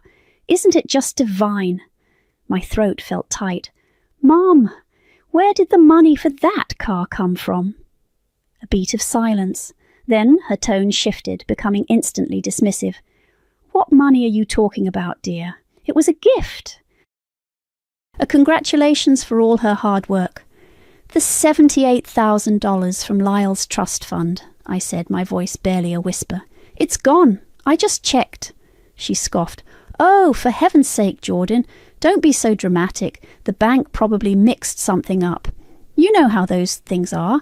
Or maybe there was a clerical error. It'll show up. You're always so quick to jump to conclusions. Mom, it was a transfer to your account. I saw it. My voice was rising, despite my efforts to keep it steady. Well, I don't know what you're talking about, she said, her voice hardening. I'm busy right now celebrating with Tabitha. We'll talk about this later when you've calmed down. Honestly, you always have to make everything so difficult." And then she hung up, just like that. I sat there, the phone still pressed to my ear, listening to the dial tone. My hand fell to my lap, trembling. My gaze drifted across the living room to Lyle's wheelchair, parked neatly by the window. He was still asleep, his small chest rising and falling rhythmically. I thought about all the hours I'd spent on the phone with insurance companies fighting for every single dollar for his therapy. I thought about the times I'd skipped my own doctor's appointments, delayed buying new clothes or cooked budget meals, all to stretch that trust fund to make sure Lyle always had what he needed. I thought about his little hands, how hard he worked in therapy just to grasp a toy, to make a small movement. That money wasn't just numbers on a screen, it was his future, his independence, his chance at a better quality of life. And she'd just taken it for a car, for Tabitha. A cold, unfamiliar sensation began to bloom in my chest, pushing out the shock, the disbelief, the hurt. It started as a low thrum, then intensified, a burning coal igniting deep within me. It wasn't sadness. It wasn't even just anger. It was pure, unadulterated rage. A primal fury I hadn't allowed myself to feel, not since Lyle's diagnosis, not since Bryson walked out. I had always been the strong one, the practical one, the one who just got on with it. But not anymore. I looked at Lyle's sleeping face, then at the silent phone in my hand. My voice was barely a whisper, a promise to myself, to him. They want war? Fine, I'll give them one. The rage from Tuesday night hadn't faded. If anything, it had solidified into something cold and sharp, a diamond edge in my gut. I didn't sleep much. Every time I closed my eyes, I saw that red Tesla, Tabitha's smug face, and George's dismissive smirk. Lyle was my anchor, and the thought of his future being jeopardized by their greed made me physically ill. Wednesday morning I called Georgia. Not to beg, not to plead, but to demand a meeting. She hemmed and hawed, talking about her busy schedule, but I cut her off. "Mom, this isn't a request. This is about Lyle, and if you don't meet me, I'll come to you, and I won't be quiet." That seemed to get her attention. We agreed to meet at her house that afternoon. I wanted to see their faces when I laid it all out. When I arrived, Tabitha was already there, lounging on the pristine white sofa, scrolling through her phone. The air was thick with George's usual sickly sweet potpourri, but underneath it I could smell their guilt, or at least their annoyance at being inconvenienced. "Jordan, darling, what is all this fuss about?" Georgia asked, gesturing vaguely with a perfectly manicured hand. She was wearing one of her expensive silk blouses, looking every inch the picture of a woman who had absolutely no financial worries. I didn't bother with pleasantries. "The $78,000 from Lyle's trust fund. It's gone. You transferred it to your account and bought Tabitha a Tesla." I held up my phone, the bank statement screenshot glaring on the screen. Georgia waved a dismissive hand. "Oh, that again. Honestly, Jordan, you are so dramatic. It's just money. Lyle won't even remember this. He's 6 years old, for heaven's sake, and he has his challenges. He won't even know the difference." My jaw tightened. He won't know the difference. That money pays for his physical therapy, his occupational therapy, his speech therapy. It pays for the specialists who help him try to walk, to communicate. That money is his future, Mom. It's not just money to him. Or to me. Tabitha finally looked up from her phone, a bored expression on her face. "Jordan, seriously, you're making a mountain out of a molehill. Mom gave me a gift. A congratulations for graduating law school. You're just jealous because you didn't get a fancy car." Don't make this about money. You just don't want me to succeed. Jealous? I laughed, a harsh, humourless sound. Tabitha, I'm 35 years old. I'm a single mother to a disabled child. I work full-time as a medical billing specialist just to keep us afloat, on top of being Lyle's full-time caregiver. Do you honestly think I care about a car? I care about my son's ability to move, to live as independently as possible. I care about the money that was stolen from his future. Georgia stepped in, her voice dripping with false concern. Jordan, you're always so sensitive. We're family. Family helps each other. And frankly, Lyle has so many resources already. He's got Medicaid, doesn't he? And that little trust fund from Grandma. It's not like it was a fortune. We just reallocated some funds for a more pressing need. A pressing need? A luxury car for a fully capable adult is a pressing need? My voice cracked with disbelief. You drained his medical fund. That money was legally protected for his care. Oh, don't be ridiculous, Georgia snapped, her mask of sweet concern finally slipping. I'm his grandmother. I have every right to manage his affairs. And I decided that a portion of it could be better used to celebrate Tabitha's incredible achievement. It's an investment in her future, which benefits all of us. Tabitha nodded, a self-satisfied smirk playing on her lips. Exactly, and once I'm a big-shot lawyer, I can help out, when I feel like it. I stared at them, my mother and sister, two of the people who were supposed to be my family, my support. They were immune to guilt, immune to logic, immune to basic human decency. Every attempt I made to appeal to their conscience, to reason with them, bounced off them like rubber bullets. They truly believed they had done nothing wrong, or that whatever they had done was justified. They saw Lyle as a burden, and me as a bitter, jealous obstacle. I stood up, the chair scraping loudly on the hardwood floor. You know what? There's no point in talking to you. You're both delusional. See? Always so dramatic, Georgia said, shaking her head as I turned to leave. I walked out of that house feeling a cold, quiet resolve settle over me. They wanted to play dumb, Amy, fine. They wanted to gaslight me, fine. But they wouldn't get away with it. That night, my best friend Ingrid Baker came over. Ingrid, 37, has been my rock since college. She's a communications coordinator, super tech savvy, and has a no-nonsense attitude that I desperately needed. I poured her a glass of wine and, in a rush of words, told her everything. The Instagram post, the missing money, the confrontation, their infuriating dismissal. Ingrid listened, her expression growing darker with every detail. When I finished, she just sat there for a moment, then took a long sip of her wine. Okay, she said, her voice calm but firm. First, let's confirm the paper trail. Do you have the bank statements showing the transfer? I nodded, pulling up the screenshot on my phone. It clearly shows the account name and the date. Good. Now, what about the trust fund set up? Who are the trustees? I'm the primary trustee. My grandmother set it up that way.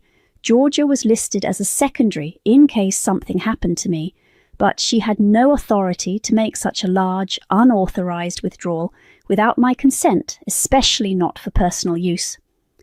Ingrid nodded, her eyes narrowed in thought.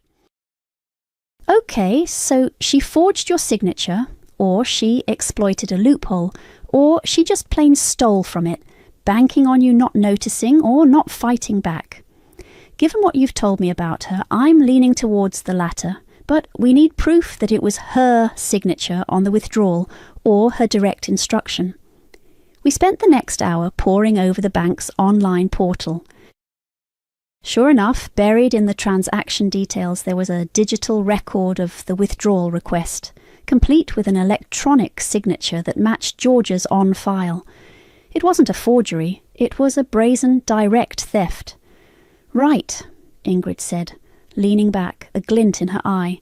So, she's not just a bad mum, she's a thief, and a stupid one at that. This isn't just about getting the money back, Jordan. This is about making her understand the consequences of her actions and making sure Tabitha knows exactly what kind of support she got. I want her to feel a fraction of the fear I felt when I saw that balance, I said, my voice low and steady. I want her to sweat. I want her to panic. Ingrid smiled, a slow, dangerous smile. Oh, she's going to panic. You know my background in digital communications, right? I've got some ideas for a little wake-up call. She pulled out her laptop, her fingers flying across the keyboard. We need to make this look official.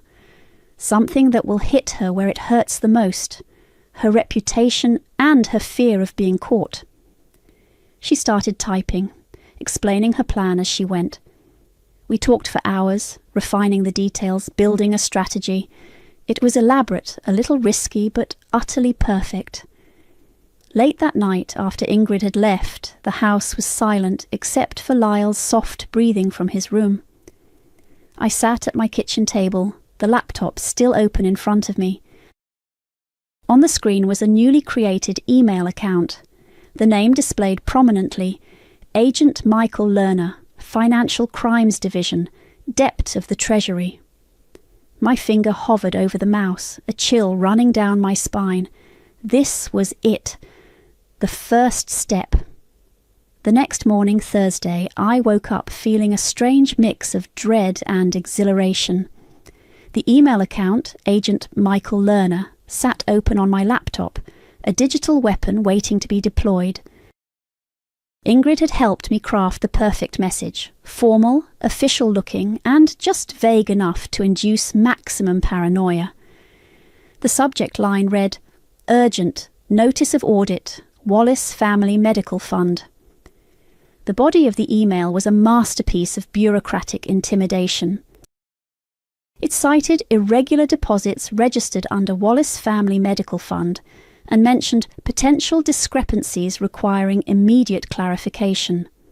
It warned of serious legal ramifications, including allegations of bank fraud and misappropriation of funds, should the account holder fail to cooperate fully. We made sure to include a fake case number and a non-existent department extension. Ingrid and I both knew this was playing with fire. Impersonating a federal agent, even just digitally, was a serious federal offence, a felony.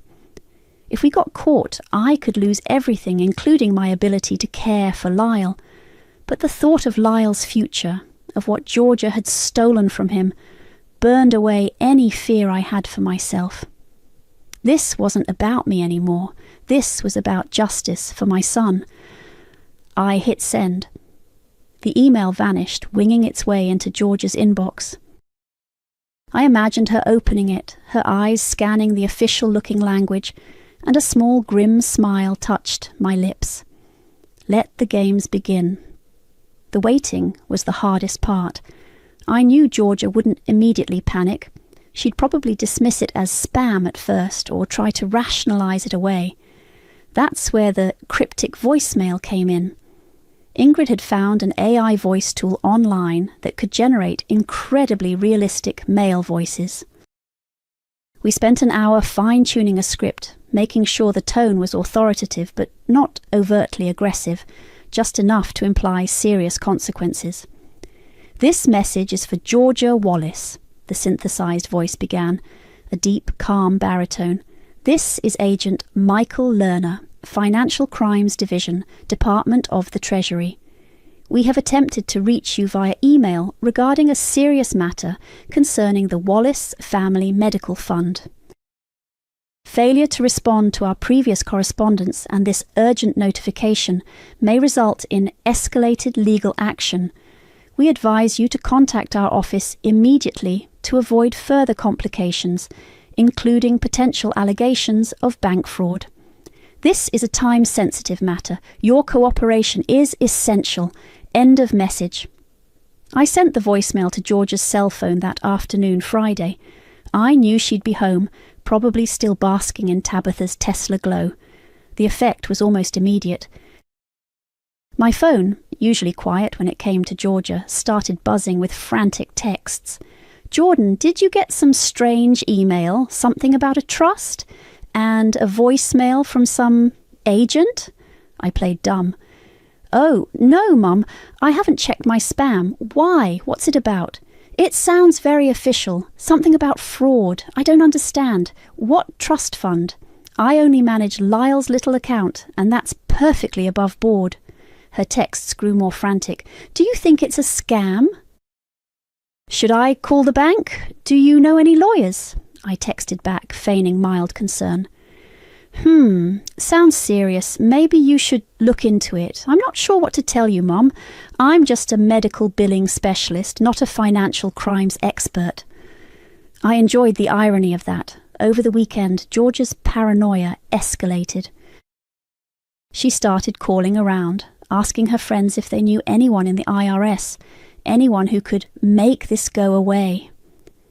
She even called a distant cousin who was a paralegal, trying to get free legal advice. My aunt, her sister, called me Saturday evening, bewildered. "Jordan, your mother is in a state. She's talking about some government audit and bank fraud. Do you know what she's done now?" I kept my voice neutral. "I have no idea, Aunt Carol. She mentioned something to me, but I told her I couldn't help. I hope she sorts it out." It was delicious. While Georgia spiraled, I focused on Lyle. His therapy appointments were my sanctuary, a grounding force amidst the chaos I was deliberately creating. Monday morning, I took him to his physical therapy session. The bright colours of the gym, the gentle encouragement of his therapist, Sarah, the way Lyle's small hand would try to grasp the parallel bars.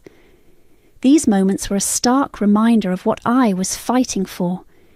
He was working so hard, his little brow furrowed in concentration as he tried to shift his weight. I sat in the corner watching, feeling the familiar ache of fierce protectiveness. This was why. This was always why. The rage I felt towards Georgia and Tabitha was fueled by love for Lyle. It was a duality, the calm, patient caregiver and the simmering, avenging daughter.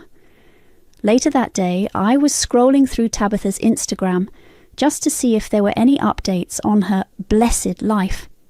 Ellie Summers, Tabitha's influencer friend, had posted a new photo of the Tesla, parked perfectly in front of a trendy coffee shop. The caption was innocent enough, "Coffee run in the new ride." So grateful for this beauty. But then I saw it. A comment from Ellie in response to someone asking where the car came from. She typed, "Gift from the Wallace Family Medical Fund, such blessed." My blood ran cold. The Wallace Family Medical Fund. That was the official name of Lyle's trust. Ellie, in her clueless influencer way, had probably heard Georgia or Tabitha refer to it casually, twisting the truth into something palatable for social media. She had no idea what she'd just done. She'd just publicly linked the stolen money to the car. I knew it was a long shot, but I immediately took a screenshot. It was a tiny detail, easily missed, probably buried under dozens of other comments. Most people wouldn't connect Wallace Family Medical Fund to a specific disabled child's trust. They'd assume it was some general family fund. I almost dismissed it, but then my phone buzzed with a new DM. It was from a name I hadn't seen in years, Bryson's cousin, Mark. Bryson Cunningham, Lyle's absent father, who had disappeared from our lives years ago. Mark's message was short, blunt, and chilling. "Is this where Lyle's medical money is going? I just saw Ellie Summers' comment. What the hell, Jordan?" My heart hammered. Mark must have seen the comment, recognised the name of the fund, and put two and two together. He knew about Lyle's trust because he'd been there when my grandmother set it up. This was a complication I hadn't anticipated. Bryson's family, who I rarely spoke to, was now aware, and if Mark knew, it was only a matter of time before Bryson himself knew. My carefully constructed plan, designed to make Georgia sweat in private, was about to get a very public, very messy wrench thrown into it. The DM from Mark, Bryson's cousin, had hit me like a cold splash of water. "Is this where Lyle's medical money is going? I just saw Ellie Summers comment." "What the hell, Jordan?" It was Monday afternoon, just hours after Lyle's physical therapy. My stomach clenched. I knew Bryson and his family were largely out of the picture, but they weren't entirely ignorant of Lyle's existence or his needs. My grandmother, Lyle's great-grandmother, had been close to Bryson's side of the family, and they knew about the Wallace Family Medical Fund she'd helped set up. I didn't even have time to craft a response to Mark before my phone rang again. It was Georgia. Her voice was shrill, laced with a new, raw panic I hadn't heard before. "Jordan! He called me. Bryson. He called me screaming. He said he saw something on Instagram about Lyle's fund and Tabitha's car. He's furious. He's threatening to call the police, to call a lawyer, to report me to the IRS. He said he's going to make sure I rot in jail." My heart did a little jolt. Bryson.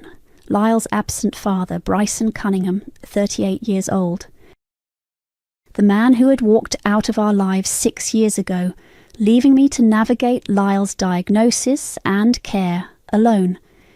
He rarely, if ever, contacted me, let alone Georgia. The fact that he was now involved and furious was a massive, unplanned variable. My carefully orchestrated plan was designed to make Georgia squirm, not to bring in external forces. This was a complication I hadn't foreseen, a wild card I couldn't control. "What did you tell him?" I asked, feigning calm, though my mind was racing. "I told him he was out of line, that it was none of his business, but he just kept yelling about Lyle, about how I stole from his son. He said he was going to expose me. Jordan, you have to do something. You're the only one who understands this stuff. With all your medical billing and legal documents, you know how to talk to these people. You have to fix this." Her voice was trembling, cracking with genuine fear. The fake IRS audit had clearly pushed her to the edge, and Bryson's sudden, unexpected involvement had sent her tumbling over. This was the panic I wanted, but it was also a messier, more unpredictable panic than I'd intended. "Fix it, Mom. You put us in this position," I said, letting a hint of bitterness creep into my voice. "You stole from Lyle. You bought Tabitha a Tesla with his medical fund. What did you expect?" "I expected you to be quiet about it," she shrieked. "I expected you to understand. This is ruining everything, my reputation, Tabitha's future. What if this gets out? What if people find out about the audit? And now Bryson is involved. He's so irrational. He'll tell everyone." I let her ramble, letting her fear fester. This was my chance. She was desperate. "Okay, Mum," I said, cutting her off, my voice softening just enough to sound sympathetic but firm. "Okay, calm down. I can't promise anything, but maybe there's a way to contain this, to make it go away. But you have to listen to me, and you have to do exactly what I say." "Anything. Just tell me what to do. Please, Jordan, please." The desperation in her voice was almost sickeningly sweet. "First, you need to stop calling everyone. Stop talking about this to anyone else, especially Bryson. You'll only make it worse. Second, I need to understand exactly what happened, from your perspective. Every detail. For my own legal insurance, so I know what I'm dealing with if I try to mediate with, with anyone. I need to record it." A beat of silence. "Record it? Why?" she asked, a flicker of her usual suspicion returning. "Because if I'm going to try and fix this, Mom, I need to have my ducks in a row. I need to protect myself. This is serious. If I go to bat for you, I need a clear, unedited statement of what happened, for my own protection. Think of it as a sworn affidavit, but just for me, so I can present it if I need to show I'm cooperating, that you're cooperating. It's the only way I can even consider trying to make this disappear.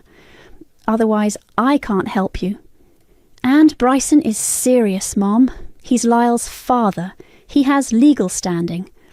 I knew the mention of Bryson's legal standing would hit her hard. It wasn't just the IRS now, it was a very real, very public threat from someone who actually had a right to be angry. She hesitated, then sighed, a long, defeated sound. Fine. Just don't let this get out. Please, Jordan, I'm begging you. Meet me tomorrow morning, Tuesday, at the coffee shop downtown, the one near the park. No one will bother us there. And come alone. No Tabitha. This is between us. Okay, I'll be there. Please, Jordan, please fix this. I hung up, a slow, cold smile spreading across my face. She was hooked. I called Ingrid immediately. She's agreed to confess, I said, keeping my voice low. She wants me to fix it. She'll meet me tomorrow morning. Excellent, Ingrid replied, her voice crisp. I'll swing by tonight. We need to get you set up.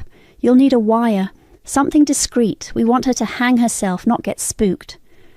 Later that evening, Ingrid arrived with a tiny, almost invisible wire mic. It was smaller than my thumbnail, with a thin wire that could run under my shirt. She showed me how to attach it to my lapel, how to connect it to a small digital recorder I could slip into my bra. Test, she whispered, her voice clear through the headphones. Perfect. Just make sure you get her to state clearly what she did. The more detail, the better. And keep her talking. Let her dig her own grave.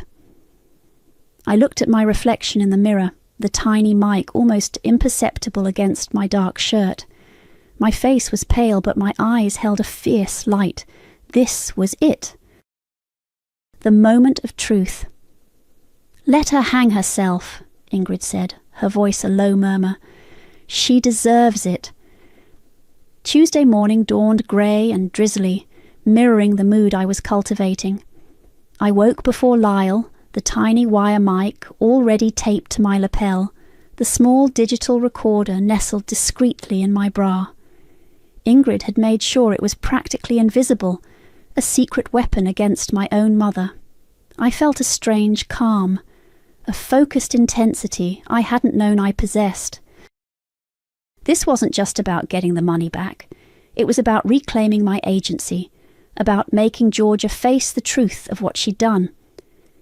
I arrived at the coffee shop downtown, the one near the park, about 15 minutes early.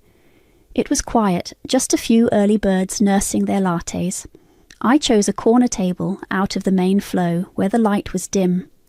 I ordered a black coffee, the bitter taste a perfect match for my resolve. Georgia arrived precisely on time, looking surprisingly dishevelled for her. Her hair, usually perfectly coiffed, was a little flat, and her expensive silk scarf looked like it had been tied in a hurry. Her eyes darted around the room, wide and anxious, a stark contrast to her usual composed facade. She spotted me and practically rushed to the table, her designer handbag clutched to her chest like a shield. "Jordan, thank goodness you're here," she whispered, sliding into the seat opposite me. Her voice was tight, strained. "Did you talk to Bryson? Is he really going to call the police? And this agent Lerner, is it real? Is it the IRS?" I took a slow sip of my coffee, letting the silence hang between us for a moment. I needed to be calm, deliberate. She needed to be desperate. "Mom," I said, my voice low and even, "calm down. Panicking won't help. And yes, Bryson is very upset. He knows about the fund. And yes, Agent Lerner is very real. This is serious, Mom. They're investigating, and what they're investigating is the transfer of a large sum of money from a protected medical trust fund into your personal account. That's a felony, Mom. Bank fraud. Misappropriation of funds." Her face went pale.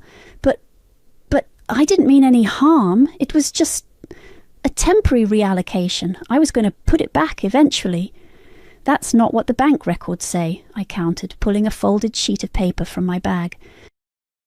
It wasn't an official IRS document, of course, but it was printed on good quality paper, with a generic-looking government seal I'd found online. I'd filled it out with official-sounding jargon: Preliminary Findings Report, Case number 78,000.MCF 2024, Unauthorized Activity Detected. Direct admission required for mitigation. It looked official enough to a panicked, non-legal professional like Georgia. "This is a preliminary report from Agent Lerner's office," I said, sliding it across the table. "They're requesting a direct admission of the unauthorized activity. It's what they call a cooperation statement. If you provide it, clearly stating what happened, it might help mitigate the charges. It shows you're not trying to hide anything. It's the first step to making this go away, or at least reducing the severity." She snatched the paper, her eyes scanning the dense text, her brow furrowed. "A direct admission, but what if it's used against me?" "It will be used against you if you don't cooperate, Mum," I said, leaning forward, my voice dropping to a conspiratorial whisper. "Right now it's just me and you, and this recording. If you give a clear statement, I can take it to Agent Lerner, or, well, to someone who can make this disappear. I can tell them you're cooperating, that you're willing to make amends. But I need it on record, for my own protection, and for yours. Otherwise, I can't help you. And Bryson is already calling lawyers, Mum. He's serious." The mention of Bryson again seemed to push her over the edge. She looked around, her eyes wide, then back at the fake document, then at me. She was trapped. "Okay," she breathed, her voice barely audible.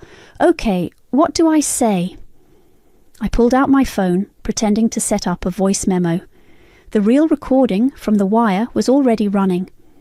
"Just state your name, the date, and then clearly explain what happened with the Wallace Family Medical Fund, why you took the money, what you used it for, and that you understand it was unauthorized."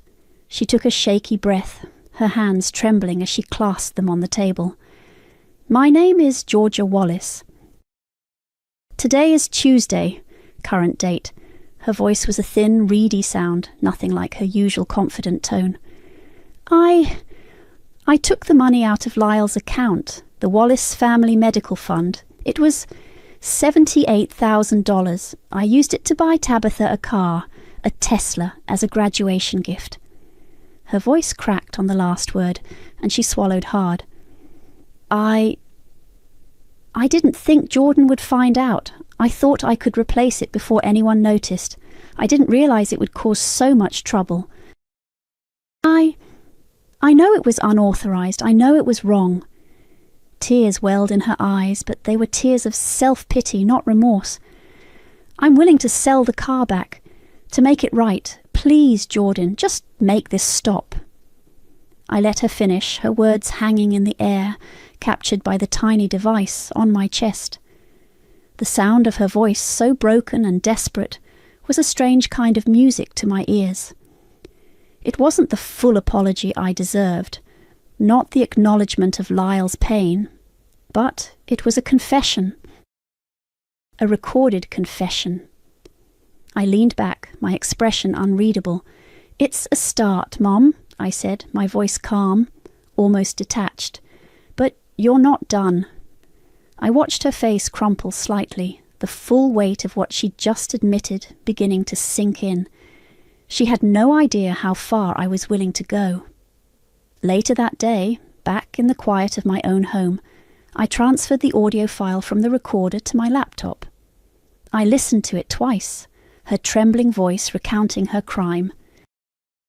Then I used a simple video editing tool to add a black screen with the date and time and her name. I emailed the video file to myself, a backup. Then, with a click, I uploaded it to a private, view-only YouTube link. The final step was the most satisfying. I opened a new anonymous email, one Ingrid had helped me set up, and pasted the YouTube link. The recipient, a single, carefully chosen investigative journalist whose work I'd followed for years. No explanation, no name, just the link. Let the truth speak for itself. The video of George's confession went live on YouTube, a private, view-only link, on Tuesday morning. I sent it to the journalist, then tried to go about my day, taking Lyle to his afternoon therapy, managing my medical billing workload. But a part of me was constantly checking my phone, waiting for the shoe to drop. It took a few days. By Friday afternoon, the journalist had published an article. It wasn't a front-page exposé, but it was a well-researched piece on financial elder abuse and family trusts, using Georgia's recorded confession as a central, anonymized example. They didn't name Georgia directly, but the details were specific enough. A grandmother in a prominent local family, a disabled grandchild's medical fund, a luxury car as a gift to another child. Anyone who knew our family, especially in our relatively small community, would put it together. The first ripple came Saturday morning. My phone started blowing up, not with calls, but with notifications. Georgia Wallace had posted a lengthy apology on her Facebook page. I opened it, my stomach clenching. It was a masterpiece of passive aggression and victimhood. She started by stating, "It has come to my attention that some recent financial decisions, made with the best of intentions, have been misunderstood and caused distress within my family." She went on to admit to temporarily reallocating funds from the Wallace Family Medical Fund, explicitly naming Lyle. She claimed it was a misguided attempt to support Tabitha's future, believing it would ultimately benefit everyone. She then pivoted, talking about the emotional toll this had taken on her, and how she was deeply sorry for any pain caused, especially to "my dear grandson Lyle, whom I adore." It was a public performance designed to garner sympathy, to spin the narrative before it completely unravelled. I almost threw my phone across the room. Adore Lyle. She'd stolen his future. The real fallout began almost immediately. Monday morning I was at my desk at work, trying to focus on a particularly tricky insurance claim, when the office door burst open. It was Tabitha. Her face was blotchy, her eyes red-rimmed, and her usually immaculate hair was a mess. She looked like she'd been dragged through a hedge backward. "You!" she shrieked, pointing a trembling finger at me. My co-workers in the cubicles around me immediately looked up, their heads swiveling. "You ruined everything, my life, my future." I calmly pushed my chair back, folding my hands on my desk. "Tabitha, this is my workplace. You need to lower your voice." Lower my voice. My internship offer was rescinded. They said character concerns, because of you, because of what Mom did and what you did to her. Her voice was rising again, shrill and desperate. "That was my dream internship. You think this is funny? You think this is justice?" I picked up my phone, which was still recording the audio from Georgia's confession. I had it queued up to the part where she admitted to taking the money. I pressed play, holding the phone up for Tabitha to hear. Georgia's trembling voice filled the quiet office. "I took the money out of Lyle's account. The Wallace Family Medical Fund. It was $78,000. I used it to buy Tabitha a car. A Tesla.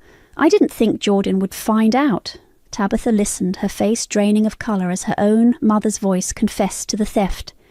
Her jaw dropped, and her eyes, previously blazing with anger, now held a flicker of something new, shame, and perhaps a dawning realization of the truth. I stopped the recording. "Your mother ruined your future, Tabitha. I just held up the mirror." She stared at me for another long moment, her breath coming in ragged gasps. Then, without another word, she spun on her heel and stormed out of the office, leaving a trail of stunned silence in her wake. Later that week, the Tesla was gone. Georgia had managed to sell it, likely at a significant loss given the urgency. A few days after that, a transfer appeared in the Wallace Family Medical Fund account, $45,000. It wasn't the full $78,000, not by a long shot. The depreciation on a brand new car, the quick sale, it all added up, but it was something. It was a start. The financial damage was partially repaired, but the emotional damage, the betrayal, that was irreparable. My phone, which had been buzzing with George's frantic texts and Tabitha's enraged calls, now shifted to DMs from other extended family members. Some were supportive. "Jordan, I'm so sorry you had to go through that. You're a hero for standing up for Lyle." Others were less so. "Was this really necessary? You've torn the family apart. You're cruel." I ignored most of them. Their opinions didn't matter. Lyle's future did. Georgia, meanwhile, continued her public sympathy campaign. She posted photos of herself looking wistful, talking about forgiveness and moving forward. She even tried to spin the story to a few of her socialite friends, implying I was unstable, that I had exaggerated everything. She was trying to rewrite history, to control the narrative. I stayed silent. I let her talk. I let her dig her own hole. But Ingrid wasn't so patient. "She's trying to gaslight everyone," Ingrid texted me one evening. "Remember those texts from chapter 2? The ones where she told you not to be dramatic, that Lyle wouldn't remember, that the bank probably mixed something up." "Yeah, I've got screenshots," she replied, "and I know a few local gossip blogs that would love to pair those with her apology post." I didn't have to tell her twice. A day later, the screenshots of Georgia's dismissive gaslighting texts were circulating online, juxtaposed with her saccharine Facebook apology. The contrast was damning. Her carefully constructed victimhood shattered. The final blow came 2 days later. Tabitha called me, her voice devoid of its usual smugness, replaced by a hollow despair. "My other internship offer, the one with the big firm in the city, they rescinded it too. They said they did a background check. They cited character concerns and unprofessional conduct. You did this? You really did this?" I didn't respond. There was nothing left to say. The silence on the line was my answer. The call from Tabitha, hollow and defeated, had been the last direct communication I'd had with her. That was a few days ago, maybe Thursday. She hadn't called back. I knew the second internship rescission had hit her hard, harder than the first.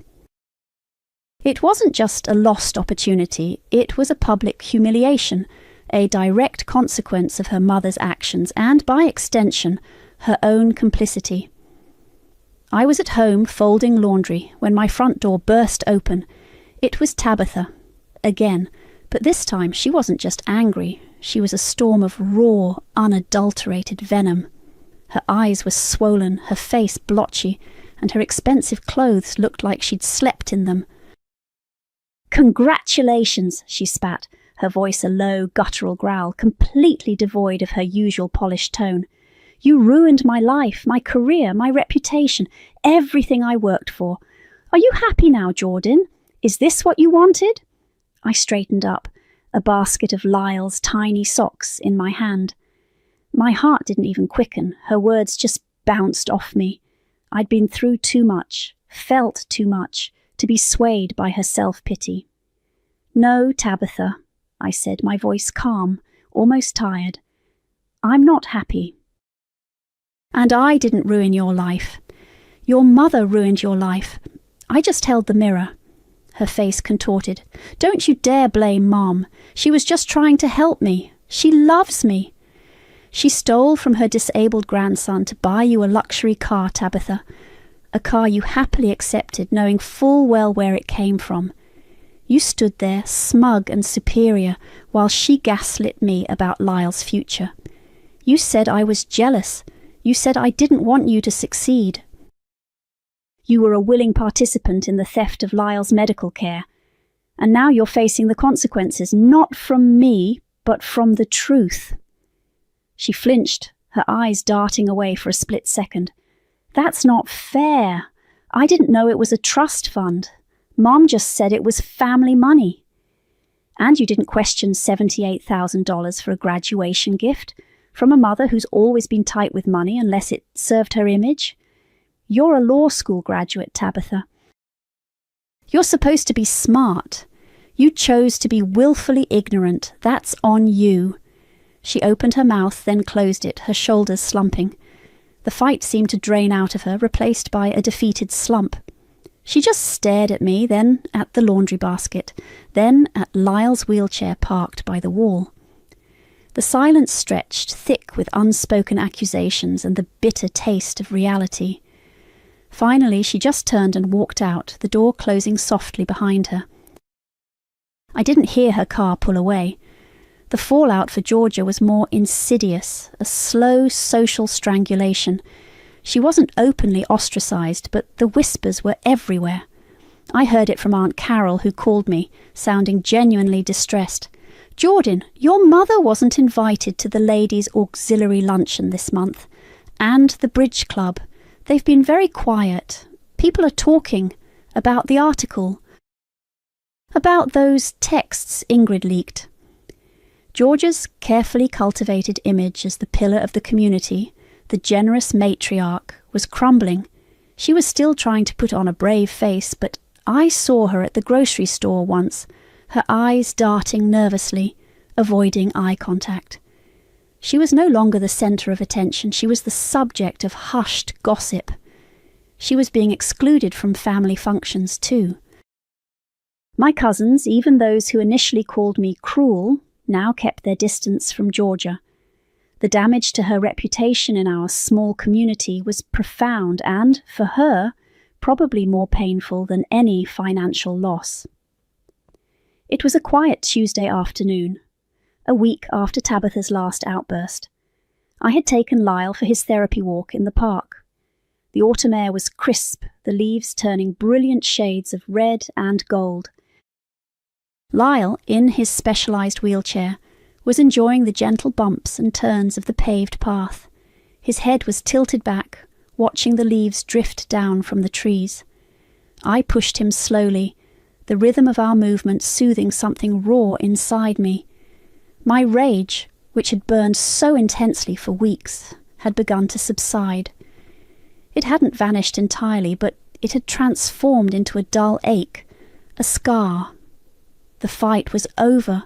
The money was partially back. Georgia and Tabitha were suffering their consequences, but the victory felt hollow, tinged with the sadness of what had been broken.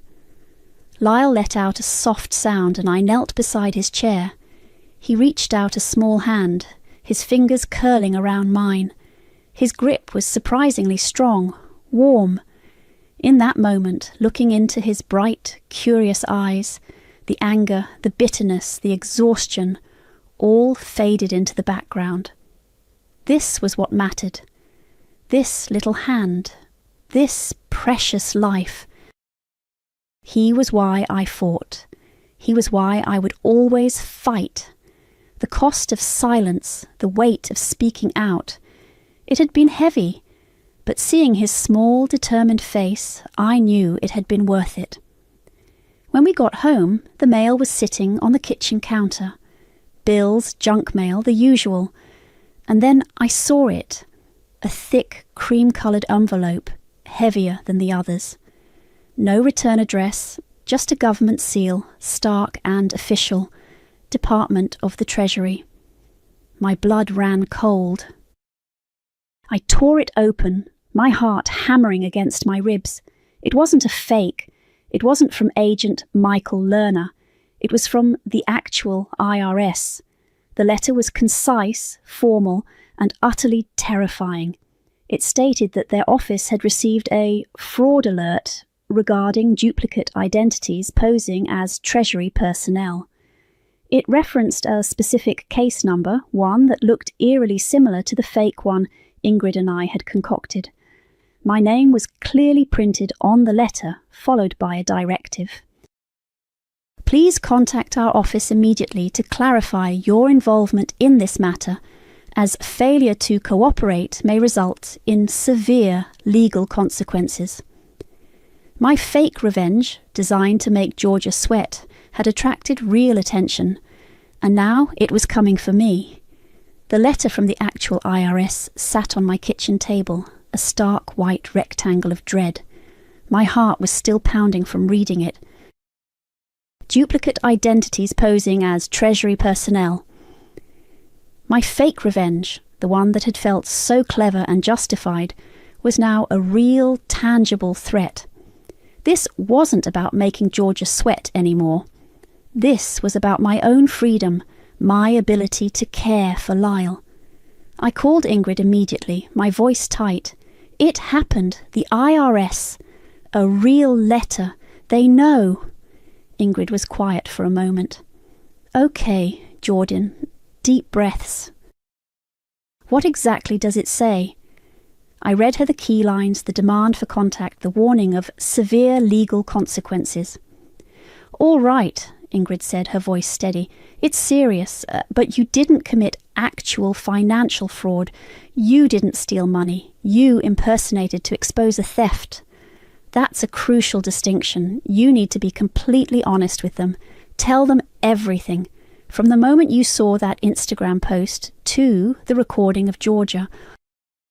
Show them the bank statements, the screenshots of Ellie's comment, the gaslighting texts. Show them the truth. Your motivation was protection, not personal gain. The next morning, Wednesday, I called the number on the letter. I was given an appointment for Friday morning. The days crawled by, each hour heavy with the weight of uncertainty. I tried to keep my routine for Lyle, but my mind was constantly replaying scenarios, imagining jail cells, imagining Lyle without me. The irony was a bitter taste in my mouth. I'd fought so hard to protect his future, and now my fight might jeopardize it.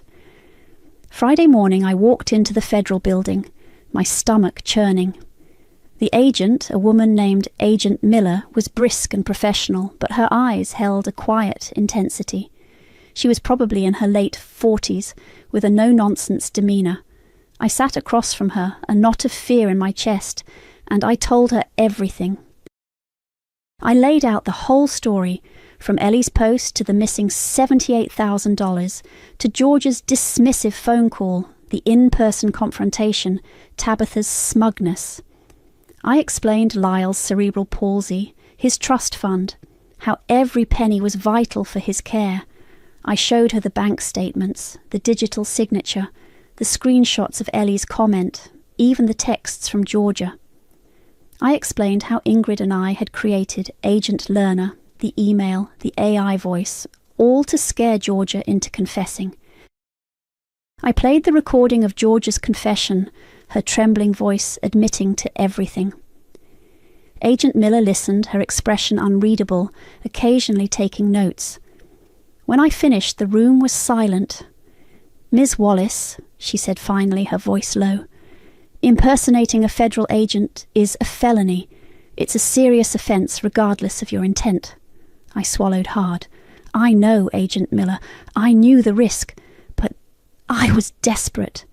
My son's future was stolen. My mother and sister dismissed me, gaslit me. I felt like I had no other recourse. I wasn't trying to defraud anyone. I was trying to get back what was stolen from my disabled son. She looked at me for a long moment, her gaze piercing. "I understand your frustration, Ms. Wallace, and the circumstances are certainly unique. However, the Department of the Treasury takes impersonation very seriously. It undermines public trust, and it can have severe consequences." My heart sank. This was it. "However," she continued, and I held my breath, "your full cooperation, the fact that you did not personally benefit financially from the impersonation, and the clear evidence of the original theft from your son's trust fund all factor into our assessment. You were not attempting to defraud the government or any individual. You were attempting to expose a crime." She leaned forward, her voice firm. "This will go on your record. You will receive a formal warning. Any further incidents of this nature, and we will pursue charges. Do you understand?" I nodded, relief washing over me so powerfully I almost sagged in my chair. "Yes, Agent Miller, I understand completely. Thank you. Good. Now, regarding the original theft from the Wallace Family Medical Fund, we will be forwarding this information to the appropriate authorities for review. While it's primarily a civil matter, given the confession and the public nature of the information, there may be grounds for further investigation." I left her office feeling like I could finally breathe. I had faced the consequences and I had survived. It wasn't a clean slate, but it was a path forward. I didn't hear directly from Georgia or Tabitha after that. Their world had shrunk. Georgia's social standing was permanently damaged. She was the subject of whispers, no longer invited to the events that defined her life.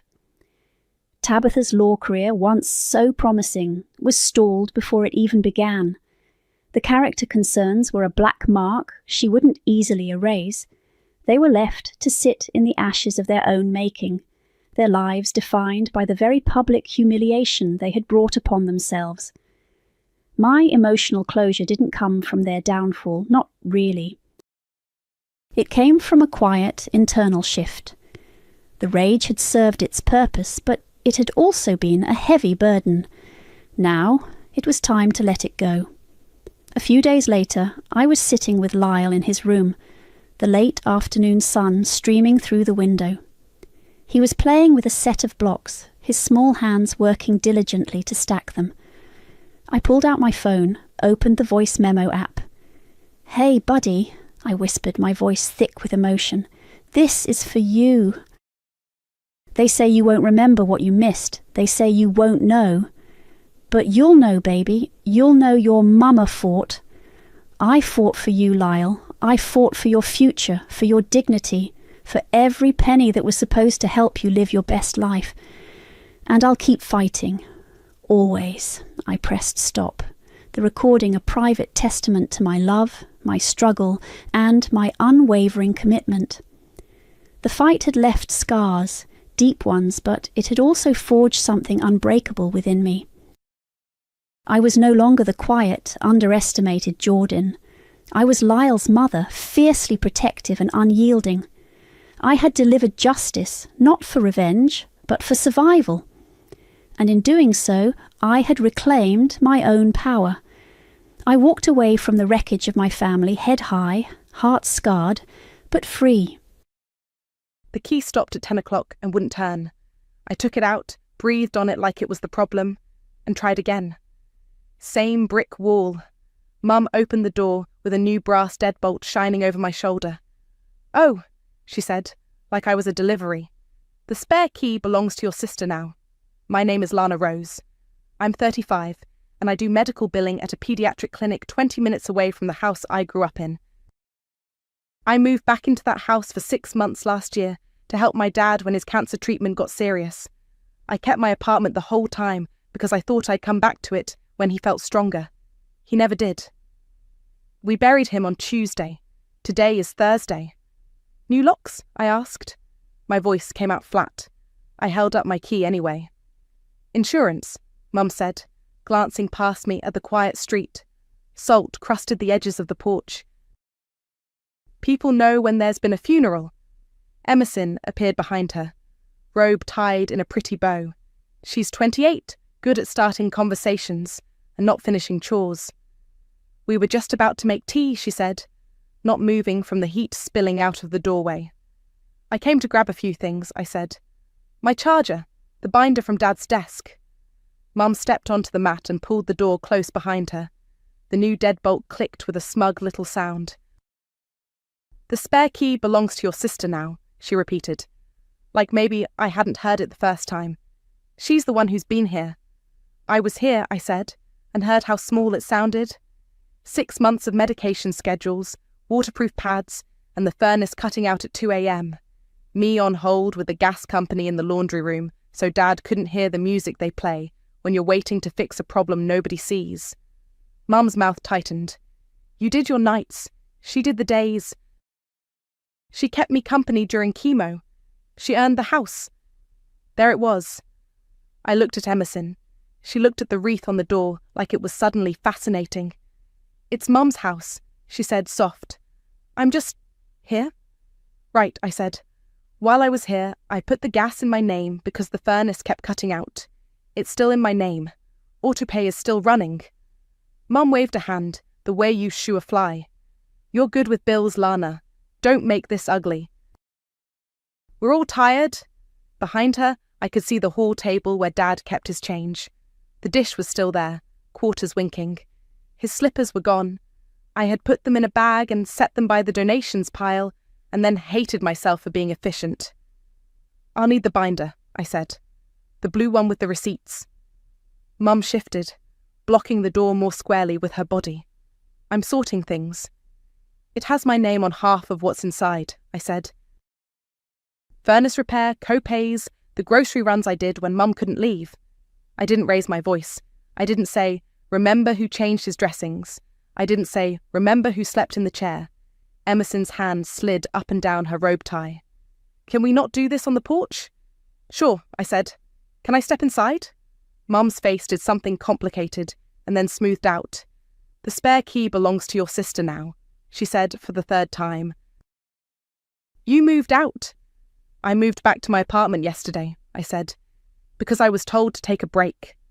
I could still feel the indent of the hospital bracelet Dad gave me to cut off the day before the hospice nurse came. We'll get your things together, Mum said. I'll have Em drop a bag at your place. The neighbourhood was too quiet. That funerals after quiet where even the crows sound respectful. Lyle from next door was stacking his trash cans against the wind and gave me a nod. He had shovelled our sidewalk the morning of the service without being asked. I nodded back. Okay, I said, stepping down. My boot slipped a little on the salt. I steadied myself with my hand on the railing Mum had always said she hated because it made the house look old. I'll text when I'm on my way to pick up the binder. Please don't throw out anything that looks like a bill. We're not monsters, Mum said, offended. I didn't say you were, I said. I said, don't throw out the bills. Emerson's smile flickered on, the one she uses when rent is due. We've got this, Lan. Go rest. Dad would tell you to go rest. Dad would tell me to eat something, and then tip his head toward the thermostat because he knew how the furnace sounded when it was about to give up. He would dig in the junk drawer for batteries and make it into a magic trick. I swallowed. Text me about the binder, I said, and walked to my car. In the driver's seat, the cold hit different, the way it does when you don't have somewhere to be. I pulled my apartment key off my ring and held the old house key between 2 fingers. The metal had a notch worn smooth from years of use. I didn't throw it away. I flipped open the glove box and slid it in beside the registration, a useless little relic. I slipped the dead key into my glove box like a tooth the tooth fairy never picked up. The charge hit my phone at 7:12 a.m. 312.04, mid-state gas, pending. My stomach did that slow elevator drop. I sat on the edge of my bed and opened our group text with Mum and Emerson. Me. A 312 gas bill just hit my card. The gas is still in my name from when I moved home for Dad. Transfer utilities into your names by Friday, or I stop payment and close the account. The typing bubbles pulsed and disappeared. A minute later, Emerson. Don't be dramatic. You know you're good with bills. A thumbs up emoji from Mum landed. Nothing else. I stared at the blue bubble on Don't Be Dramatic, then at my own reflection in the black edge of the phone. I had a note I made the week after Dad's first round of chemo, when a social worker at the clinic talked to me about burnout. I opened it. What I will do. Rides, meds, meals, bills for the household while I'm living there. What I won't. Run accounts for people who change the locks on me. I showered, packed a yogurt and a banana, and drove to work. The clinic hallways were warm and bright and smelled like hand sanitizer and crayons. Michaela caught my eye over the front desk and raised her eyebrows. I just tapped my phone. Later, on our 10, she asked, "Family?" "Autopay ghost," I said. "Gas." She made a face. "Kill it." I called the gas company on my lunch break. The whole music was the same soft jazz I used to listen to on their old phone while Dad slept. A woman named Carla came on the line and asked for my account number. I read it off the last statement in my email. "I need to cancel autopay," I said, keeping my voice even. "And I want to schedule closure of the account in my name. The current occupants will be taking over." "We can remove your card today," she said. "Closure requires a date. When would you like service to end?" "How soon can you do it?" I asked. My hands were steady on the desk. "We can schedule for tomorrow," Carla said. "Please make sure the new party calls to open an account. There's a $25 transfer to setup fee. If service is off before they call, there's a $75 reconnect." "Okay," I said. "Please cancel autopay now. Schedule closure for tomorrow at 5 p.m. She tapped. "Done. You'll get an email confirmation. And can you put a note that Lana Rose is no longer authorized? No one should be able to add my card back without me." "I've added a passcode," she said. "Do you want me to give it to you now?" "Yes." I wrote it on a post-it and stuck it under my keyboard. The confirmation hit my inbox before I hung up. I printed the last statement because paper talks louder in my family. The laser printer thumped and whirred. The heat of the page warmed my fingers. Back at my apartment after work, I sat at the tiny table by the window and wrote on a sheet of lined paper in block letters so there'd be no "we couldn't read it" later. "Transfer the gas into your names by Friday at 5 p.m. Call 5555-0168, Midstate Gas. Ask for a new account. Transfer fee, $25. After 5 p.m. tomorrow, the account in my name closes. I will not pay further charges. If you need the last statement, it's attached. Lana." I added the account number and taped the bill to the back with blue painter's tape so it wouldn't take paint if they ripped it off angry. I took a photo of the note and the bill side by side and texted the photo to the group. Me. "I'll leave this on the front door now." No reply. The late afternoon was the kind that looks pretty and feels mean. The wind needled through my coat as soon as I stepped out of the car at the curb. Lyle's truck was in his driveway. He was bent under the hood with a shop towel over his shoulder. He glanced up, gave me the same small nod as yesterday, then looked back at whatever he was fixing. I walked up their walk and smoothed the paper flat against the glass storm door. The door was cold enough that my fingertips came away a little numb. I tore strips of tape with my teeth, pressed the corners down, pressed the middle for good measure. The note looked almost official against the glass, black letters sharp, the account number underlined twice. Inside, I could hear the murmur of the TV, a laugh track, the clink of dishes. I didn't knock. I didn't want a conversation that would turn into a memory, that would turn into an apology I didn't owe. As I turned to go, my phone buzzed in my pocket. Another thumbs up from Mum. Emerson was quiet. I slid the phone away. At the bottom of the steps, I paused and checked the tape again, tugging gently. It held. I walked back to my car and got in, blowing into my hands until the sting eased. The printer heat had worn off. The note's ink had barely had time to settle. I put the car in drive, eyes on the mirror, and left the block before the ink dried. By Sunday morning, my phone had a hangover. Missed call icons stacked from last night. Mum, Emerson, Mum again. The last voicemail preview stopped at, "I just," and an inhale. I set my mug on the radiator and watched my window fog at the corners. The email from Midstate Gas sat in my inbox, crisp and boring. Service closed 5 p.m. Friday. Account holder, Lana Rose. Balance, 0.20.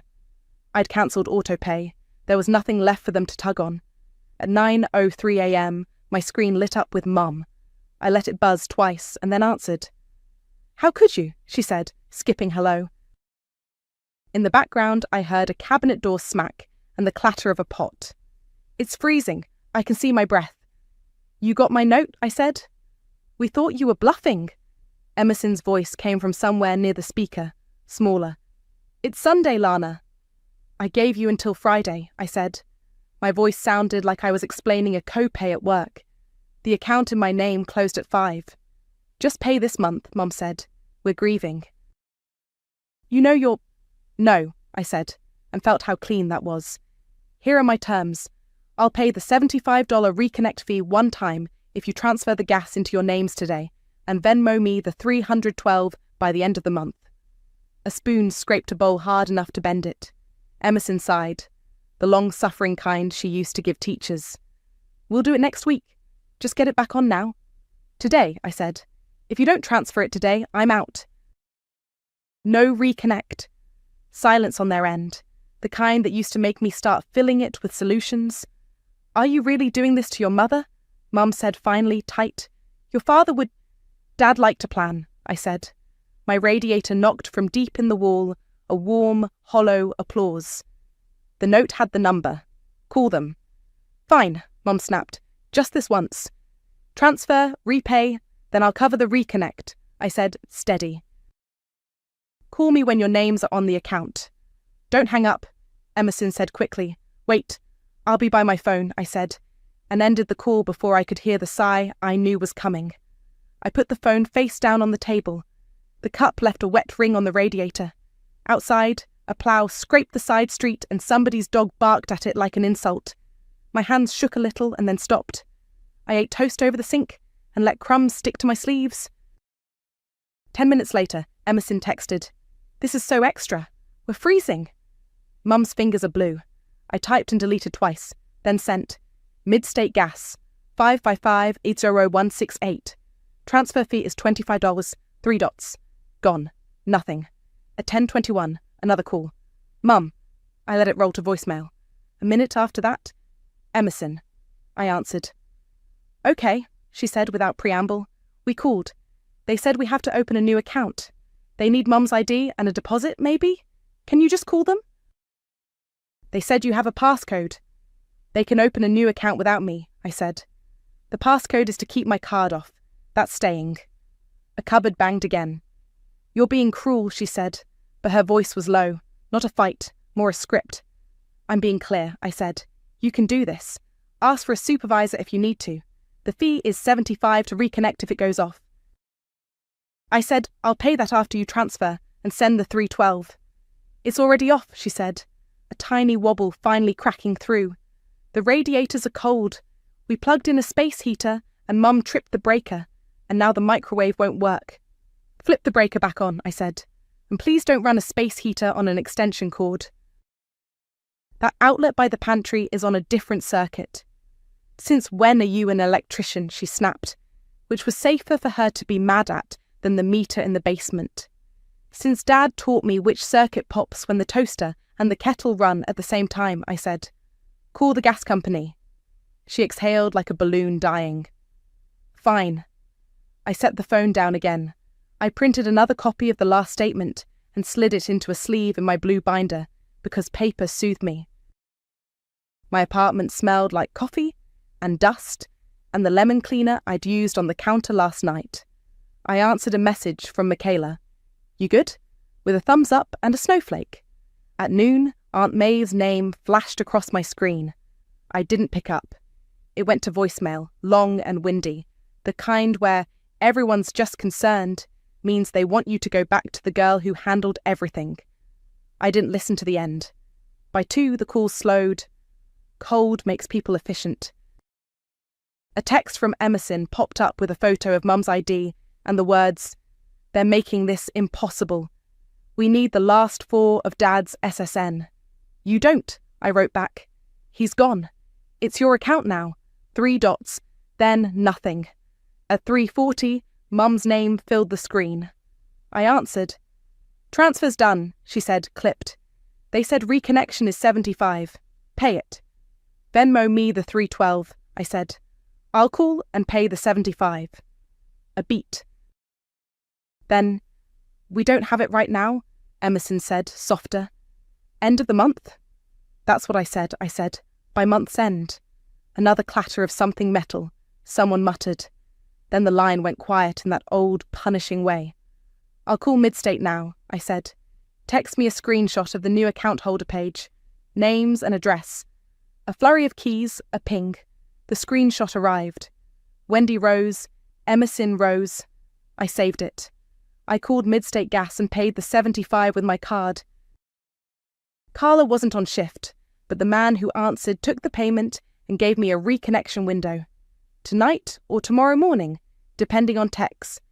I texted them the window and put my phone on Do Not Disturb. A minute later, a voicemail landed anyway, because favourites slipped through. Mum's voice, sharp and sweet. "I'll remember this when the will is read." The binder's rings bit my palm when I snapped them open. Plastic sleeves fanned out, all the little pockets I'd stuffed full without thinking while I was living there. Co-pays, pharmacy receipts, the furnace guy's carbon copy invoice with a tear-off corner. Monday. My apartment was quiet except for the radiator ticking. Warm and smug. The reconnection window Midstate gave me had been tonight or tomorrow morning. And from Mum's last voicemail, "I'll remember this when the will is read." I hadn't learned which. I put my phone face down and worked the way I know how, names and numbers in order. I slid 6 months of receipts into the sleeves, fronts facing the same direction. September. Anti-nausea meds, grocery runs with bananas and broth circled. October. The first time the furnace groaned and died, and I called at 2 a.m., the $189 service charge, replaced igniter, written in a rushed hand. November. Co-pay after co-pay.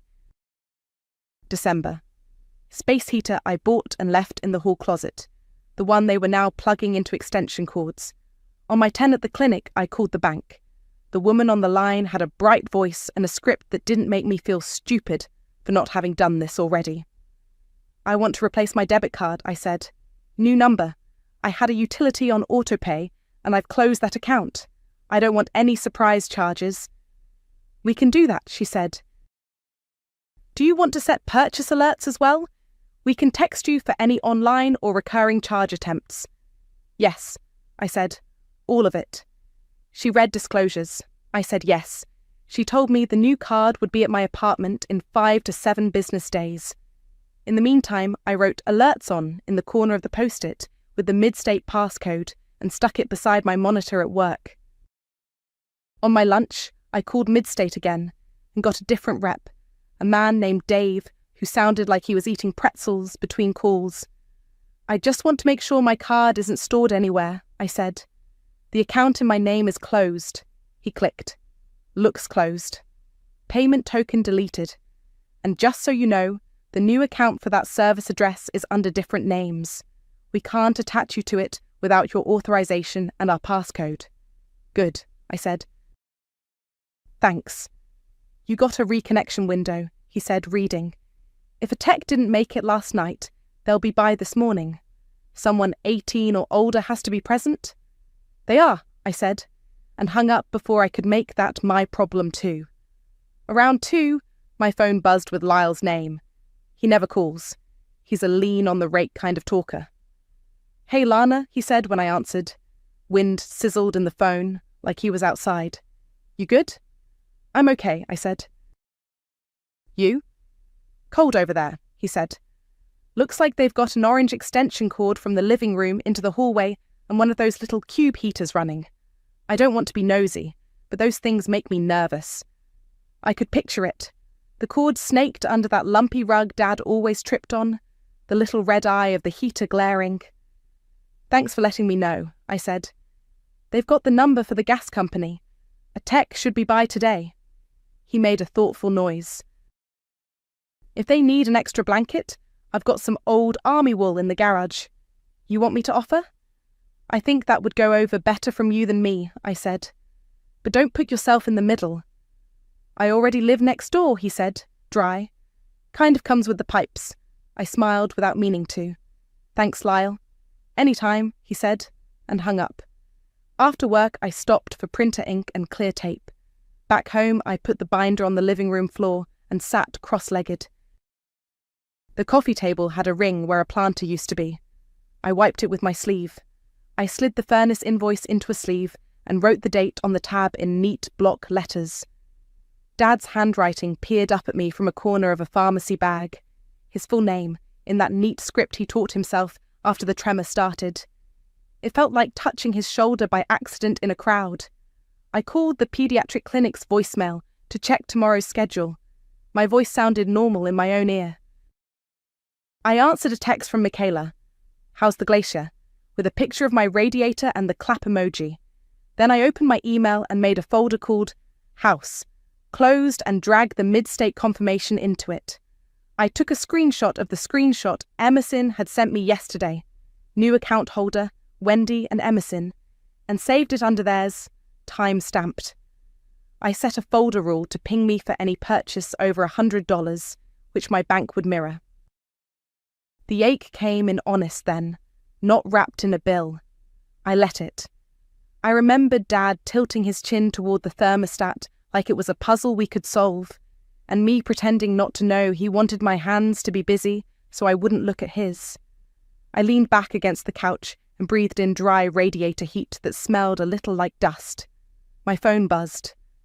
"Aunt Maeve, your mother says you cut the heat to punish her. True?" Aunt Maeve's text sat open on my screen while my oatmeal went cold. "Your mother says you cut the heat to punish her. True?" I typed back, "No." I closed my account Friday at 5 p.m. after giving them the transfer number and a written notice. They opened their own account yesterday. I paid the $75 reconnect. Going forward, bills go to the names on the account. I attached the screenshot Emerson had sent. New account holder, Wendy Rose, Emerson Rose, and set my phone face down. A minute later, the typing bubble appeared, disappeared, and then nothing. That told its own story. At 9, there was a light knock on my apartment door and the smell of latte before I even opened it. "Peace offering," Emerson said, holding out a cardboard tray with 2 coffees, and that smile she uses to talk landlords out of late fees. Her hair was tucked into a knit cap I recognized from my old Target bag. I stepped back, and she came in on a breeze of cold and vanilla. "It's early," I said. "I figured you'd be up." She set the tray on my tiny table and looked around like she'd forgotten what my place looked like. Radiator, table, binder, open with tabs like a file cabinet. "It's so warm in here." "The heat works," I said, keeping my tone neutral. She pulled a cup free and pushed the other toward me. "Just hear me out. Until spring, okay? It's a few months. Winter's brutal, and Mum is, you're good with bills. You set the stuff up. Just keep it going a little longer." "Keep what going?" I asked. "My card on your account?" Her face did a practiced little wince. "I mean, not forever, just until we get through this. Dad would want the house warm." I picked up the coffee lid and clicked it back into place. "The house can be warm with the accounts in your names," I said. I tapped the open binder with one finger. "I gave you the number, the fee, the steps. I paid the reconnect once." "I won't be the account again." She parked her hip against the radiator like she belonged to it. "Mum's putting the house in my name," she said, pretending to study the colour of her latte. "Like, officially. I've been there." I let that float and sink between us. "That's between you and Mom," I said. "The gas bill's between the account holder and Mid-State Gas."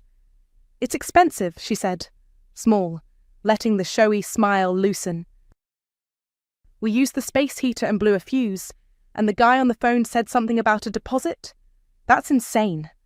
"Sometimes they ask for a deposit on new accounts," I said. "It's normal. It gets credited back after a year of on-time payments. You can ask about a waiver if you've got prior history with them." She set her cup down a little harder than she meant to. "Just until spring," she said again, softer. "You know how to do this. I'm not trying to dump everything on you. I'm just not you." "I know," I said. "That's why I made you something." I reached under the binder and slid out a slimmer, cheap 3-ring I'd picked up last night when I bought printer ink. Clear cover, first page a list in block letters, Mid-State Gas, 5,555,168. Transfer fee, $25 reconnection, $75 call, Scripts, dates, account numbers. Everything I'd used to carry in my head and on my card.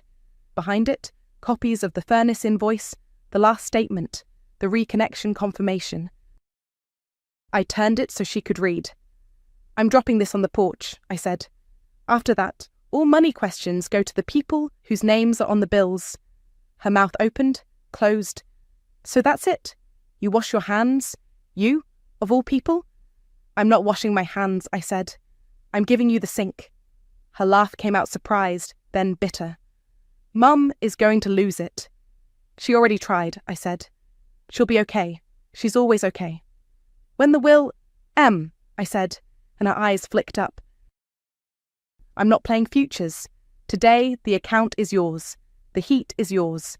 If you hit a wall, call the company. Ask for a supervisor. They have customer service just like everyone else." She looked at the binder like it might bite. "You're really not going to call for me?" "No." "Even if I cry?" she said, mouth quirking like we were kids again, and she was trying a bit. "Especially not then," I said, but I didn't smile. We stood in the small hum of my radiator. Outside, a bus wheezed to a stop and a kid yelled, muffled through the glass. Emerson tucked her hands under her arms and nodded once, like she was agreeing to a dare she didn't like. "Okay," she said. "Okay. Drop it on the porch." "I'll go now," I said. I closed my own thick binder and slid it onto the shelf by the door. The slim one went under my arm. I zipped my coat and tucked my scarf in. She watched me put on my boots like she wanted to snatch the plan back out of the air. Instead, she picked up her coffee. "You know Mum's going to tell everyone you're punishing her." "Maeve already asked," I said. "I told her the truth." We walked down the hall together. At my door, she paused. "Dad would have hated this," she said, but she didn't sound sure. "Dad liked when the thermostat matched the room," I said. "This is that." She didn't argue. She followed me down the stairs and out to the cold where our breaths wove. We got into our separate cars. At their house, I pulled to the curb. The wreath on the door was listing, one pine cone gone. The glass in the storm door reflected my coat like a funhouse mirror. I didn't knock. I balanced the slim binder on their porch rail, right where a hand reaching out would see it, ringed the bell, and left before anyone could hand it back. By late morning, my phone was dinging like a slot machine. Aunt Maeve added me to a new thread called Family, which is how I knew it wasn't going to be about casseroles. "Maeve, I don't want to be in the middle, but family pulls together. Your mother is having a hard time. Could you please just keep the heat going until spring?" "It's what Ernest would want." A number I didn't have saved chimed in. "My cousin Leah, I think. I haven't seen her since a graduation party with a sheet cake and folding chairs." "Leah, not my business, but it's just a bill." We all help our mums.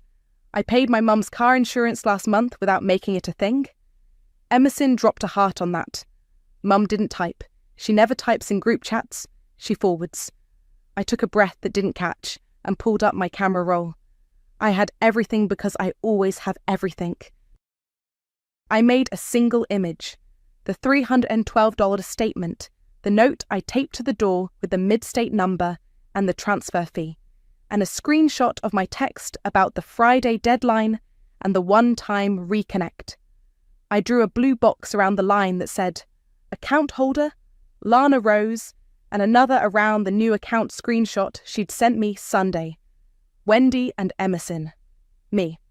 Here's the bill, my offer, and the transfer instructions. The gas account is now in Mom and Emerson's names.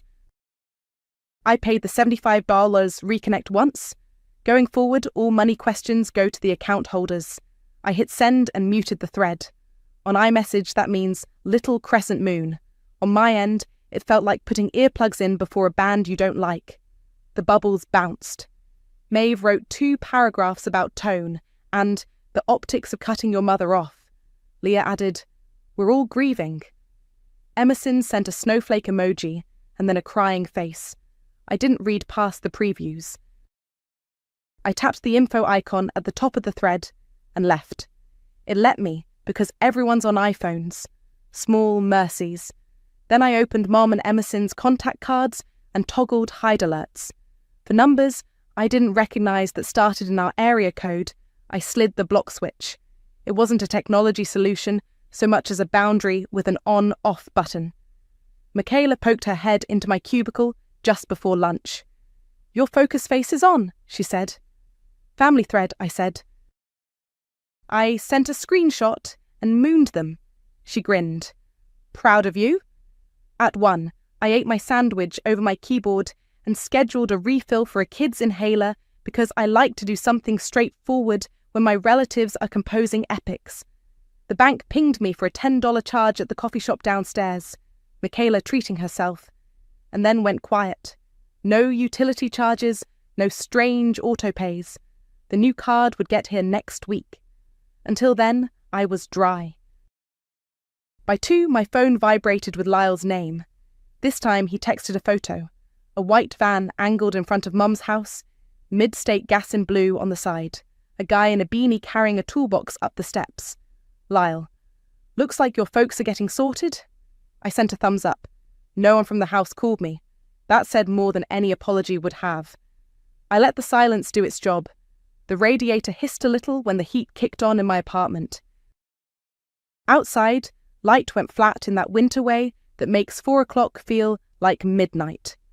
I took out the slim binder I'd dropped on their porch in the morning and opened the copy I'd made for myself. Under the first page with the mid-state number, I'd slid a second sheet with a line I'd written for myself in big slanted letters. "You already did it. You don't have to do it again." I set the binder back on the shelf and turned to practical things. I set my phone to filter unknown senders into a separate tab. I moved the house, closed email folder to the top of my screen so I'd see it first. I put Dad's old pocket knife, the one I'd found in a bowl of random screws while I was packing up the garage, on my windowsill. It caught the weak sun and made a thin, bright line across the wall. Maeve called. I let it ring out. A minute later she texted, "Okay, I see the screenshot." I didn't reply. People figured things out faster when I wasn't there to cushion the floor. When I left work, the air had that metallic taste that means snow's coming. I pulled my scarf up and walked to my car. Lyle was bringing his trash cans back in, and he lifted a hand. "Heat's on," he called, voice tucked into his coat collar. "Good," I said, and meant it.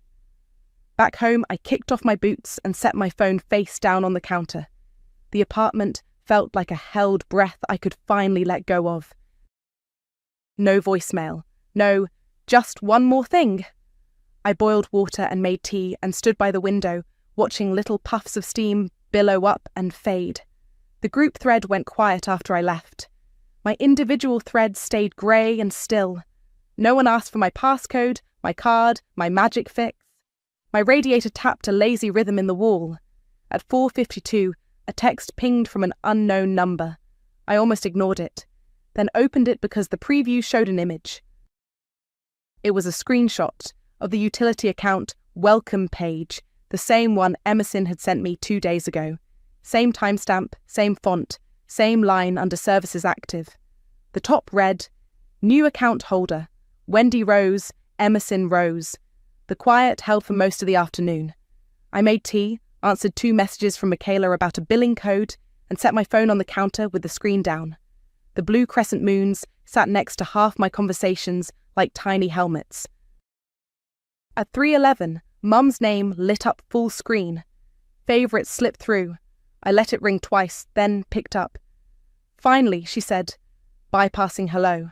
The TV murmured behind her, and a spoon hit something ceramic.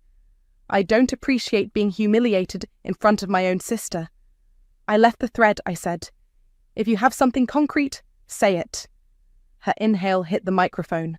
"You are cold, Lana." "I'm consistent," I said. "You have the account in your names. I paid the reconnect one time. You owe me $312 by the end of the month. That's it." "You think you can hold money over my head?" she said, voice going thin. "I'm telling you my terms," I said, and kept my tone like I was reading a prescription.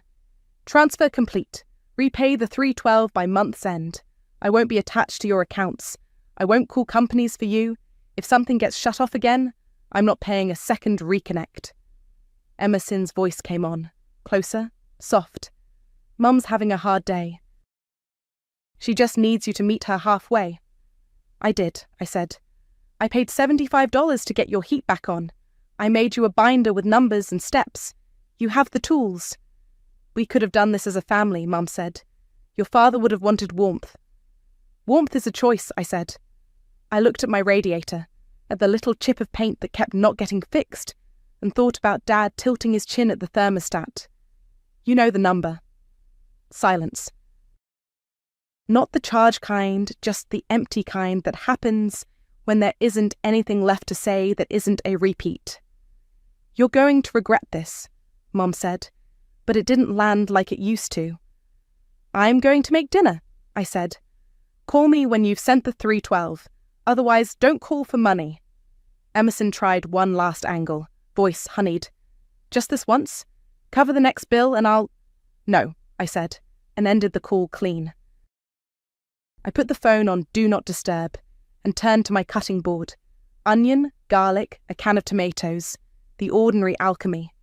I let the sauce simmer and put on Dad's old radio station from the kitchen speaker, the one that plays 70s rock on low volume like a heartbeat. At 4:20, even with Do Not Disturb, a notification slid down the top of my screen because money apps don't care about boundaries. Emerson has requested 75 $75. Note, reconnect fee. I actually laughed, one breath out my nose. They knew I'd already paid it. They were seeing if I'd hit accept out of habit. I tapped the notification, opened the request, and hit decline. The app asked me if I was sure. I was. I typed no, already paid. Account is in your names, and sent it in the little chat bubble under the request. The read receipt popped up in seconds. No reply. I wiped the counter, put the pasta on, ate at the edge of the counter while steam fogged the window. The sun sank without drama. The radiator popped in the wall like somebody far away clapping once. At 5:07, Michaela sent me a picture of her cat in a paper bag and the words, dinner. Tomorrow, I wrote back, tonight I'm protecting my peace like it's a patient chart. She sent a stethoscope emoji. I loaded the dishwasher and put the pan to soak. When the clock on my stove hit 5:50, a flurry of texts buzzed in the unknown senders tab that I didn't open. I made mint tea and stood with my hip against the counter. My apartment held the day's heat in a way the house never did, like the walls agreed with me. At 5:58, my phone lit up with the alert I'd been waiting for, right on the lock screen, where even Do Not Disturb lets it through. Payment received, $312 from Emerson. Memo. I took a screenshot without thinking and filed it in the house. Close folder. I didn't text back. I didn't send a thumbs up. I didn't do the thing where I make it easier to do the bare minimum by lavishing it with praise. I turned the burner under the kettle off and listened to the tiny noises my apartment makes when it's settling. Pipes ticking, a neighbour's door, the soft scrape of a branch against the window.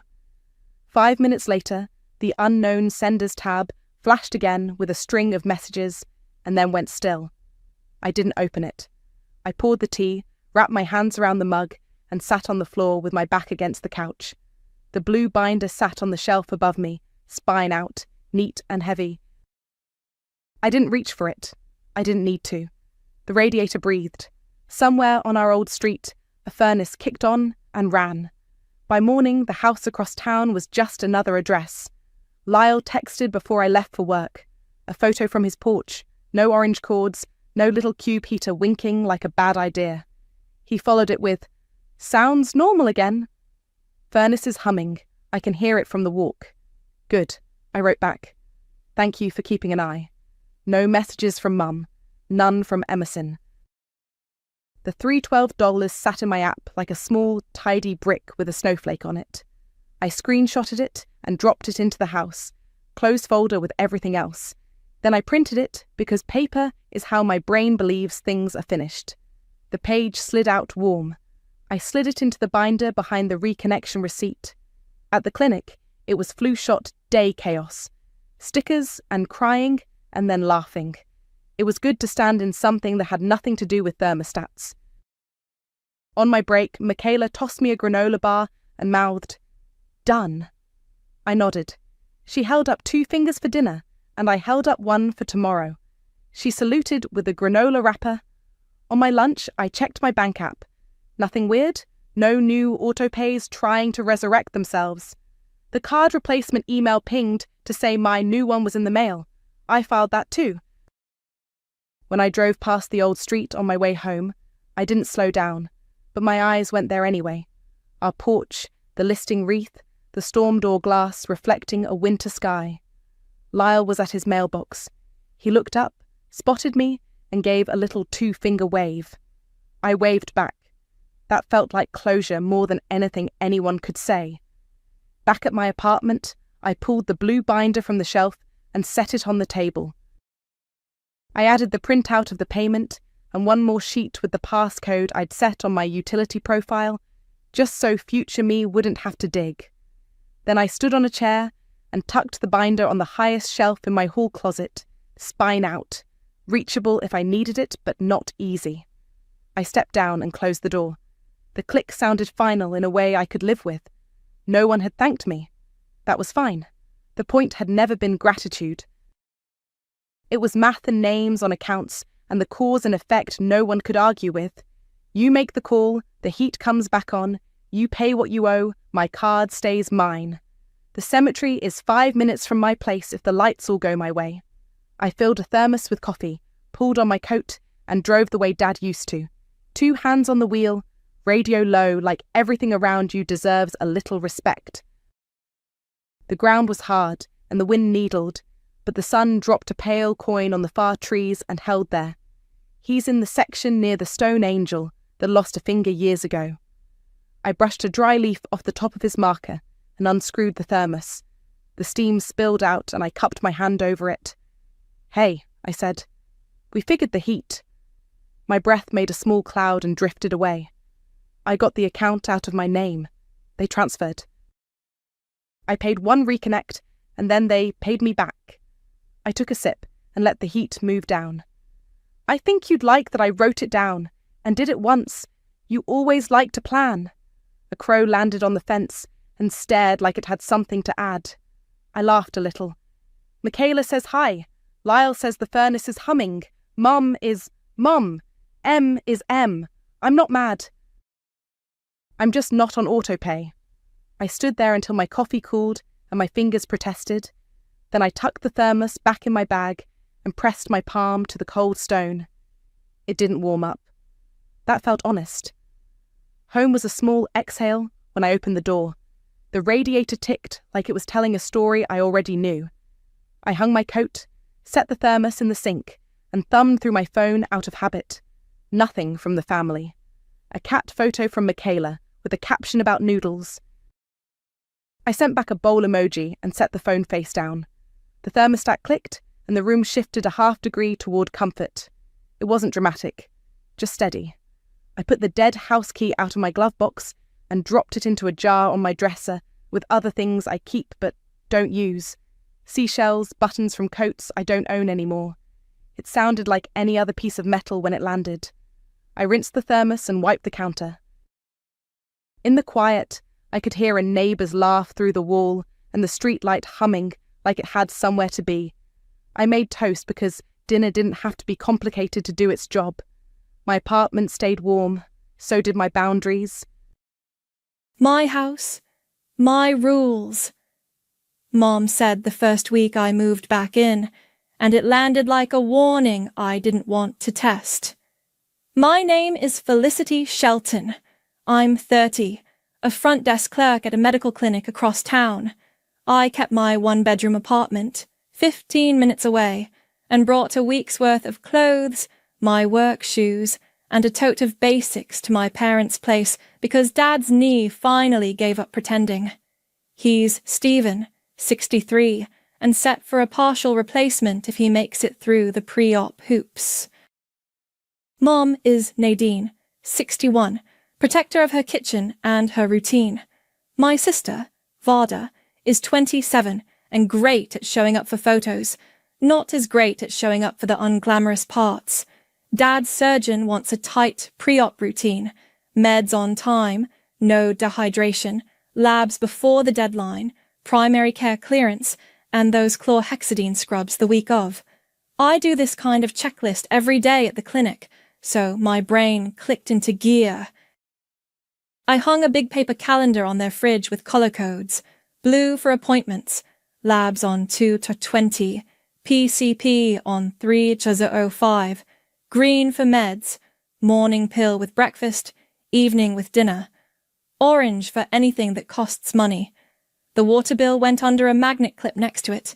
I added the water, 62 tours, trash, 35, and internet, 118, to my card so late fees wouldn't throw off the month.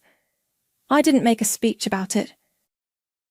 I wrote the amounts in small print in the corner of the calendar and set reminders on my phone. "You're letting strangers boss us around," Mom said, watching me tape the lab order to the fridge like it might stain the paint. "We've handled our own business for 40 years. "These aren't strangers, Mom. The surgeon's office wants Dad hydrated so they don't cancel him. It's just a checklist." I kept my voice even and pointed to the boxes. Green check marks. That's all. Dad sat with his leg propped on a pillow and looked like he wanted to apologize for the whole situation. "We appreciate you, Liz," he said, quiet. He always means it. He just hates friction. Vada came by that afternoon with a ring light and lip gloss and made Dad pose with his ice pack.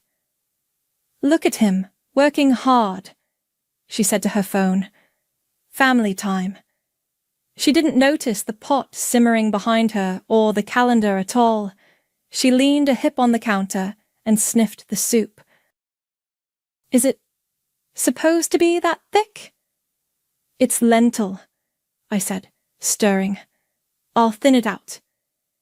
We ate at the small table, bowls and a plate of toasted bread. Nobody said thank you straight at me, but Dad murmured, "You're a lifesaver," into the space between us, like tossing a compliment into a room so it wouldn't hit anyone too hard. I told myself I didn't need it. A green check mark on the labs box felt like enough. Living back in my old room felt like borrowing a life I grew out of. Twin bed, high school trophies I never boxed up, a window that sticks if you don't lift it at an angle. I kept going to work early so I could be home by 3 for his exercises and dinner. Molly, my co-worker and friend, she's 32, swapped a couple of late shifts with me without making it a thing. I kept paying my own rent. I went to my place on Saturdays to get mail and water the plant I never named. The money side was simple math. The water bill was due on the 10th, the trash on the 15th, the internet on the 20th. Autopay meant no "who forgot" conversations and no surprise disconnections when Dad needed the portal for check-ins. I didn't ask for payback dates. I did the thing that kept the week smooth and wrote the confirmation numbers down in my notebook. Mom watched me set an alarm on Dad's phone for his evening pill. "I already know when he takes that," she said, brushing past me to answer a robocall, then hanging up. "We don't need 1,000 reminders beeping all day." "Okay," I said, and left the alarm on anyway. It wasn't for her. That first week, every time I put something in a new spot, a colander on a different shelf, a label on a leftovers container, Mom's eyes tracked it. She'd move it back when I wasn't looking. "My house, my rules," she'd say, light like a joke, but her mouth didn't curve. I kept my head down and kept the calendar neat. I pulled Dad's lab paperwork into a clear sleeve and tucked a pen behind the clip so no one would wander off with it. I filled the big water pitcher every night and set it on the top shelf where he'd see it, and I added a tiny blue dot to each day he finished it. Small, boring victories. When I hung my keys on the hook by the door, they clicked against Mom's set, Dad's set, and the spare that used to be mine. The sound felt like a contract I hadn't read closely enough. We were 2 weeks into the routine when Mom stood in the doorway while I was packing up leftovers. "I don't like feeling like a guest in my own home," she said, almost conversational. "You're not a guest," I said. "I'm here to keep the wheels on." She nodded, eyes on the calendar. "Just remember who's driving." I smiled without showing teeth and put another green checkmark on the day. I could balance a whole house on those tiny boxes, at least for now. The label said chicken plus rice, Friday, in my handwriting. By Saturday morning, the container was gone and the shelf was sticky. "I put it out for lunch," Mom said when I asked. "Don't start turning this place into a filing cabinet." She tossed the roll of tape back in the drawer like it offended her. I rinsed the shelf and relabeled the new leftovers anyway. It wasn't about rules. It was about not feeding Dad sodium bombs because someone forgot what was what. Small cuts. None of them fatal alone. The colander went back to the bottom cabinet where she likes it. I'd moved it up a shelf so Dad wouldn't have to bend. She saw me reach for it during spaghetti and snapped. "It lives down there." Then softened it with a smile that felt like a sticker, not a mood. I slid it back with my palm on the rim and didn't say anything. Vada swung through before a spin class, parked her shaker bottle in the middle of the counter, and peered into the pot. "This one could use acid," she said, tapping her phone. "Or like a swirl of yogurt." "You can grab lemon from the fridge," I said, stirring. She didn't. She took a picture of Dad holding his cane and called him a champ. Then she left with a jar of the soup, lid crooked. At work, Marley watched me fumble a stack of lab orders and gave me the look she saves for when I pretend things are fine. "You need a nap and a medal." "I sleep with my shoes on," I said, scanning a chart. "Just in case a timer goes off." She snorted. "That's not sleep." The surgeon's office started their calls that week. I answered the first one because Dad's phone was across the room. "Hi, confirming labs on the 20th. Nothing to eat for 2 hours. Water encouraged. Bring ID and insurance." The woman read, cheerful. "I have the order and his list," I said, and she thanked me like I was a normal daughter and not the household's command center.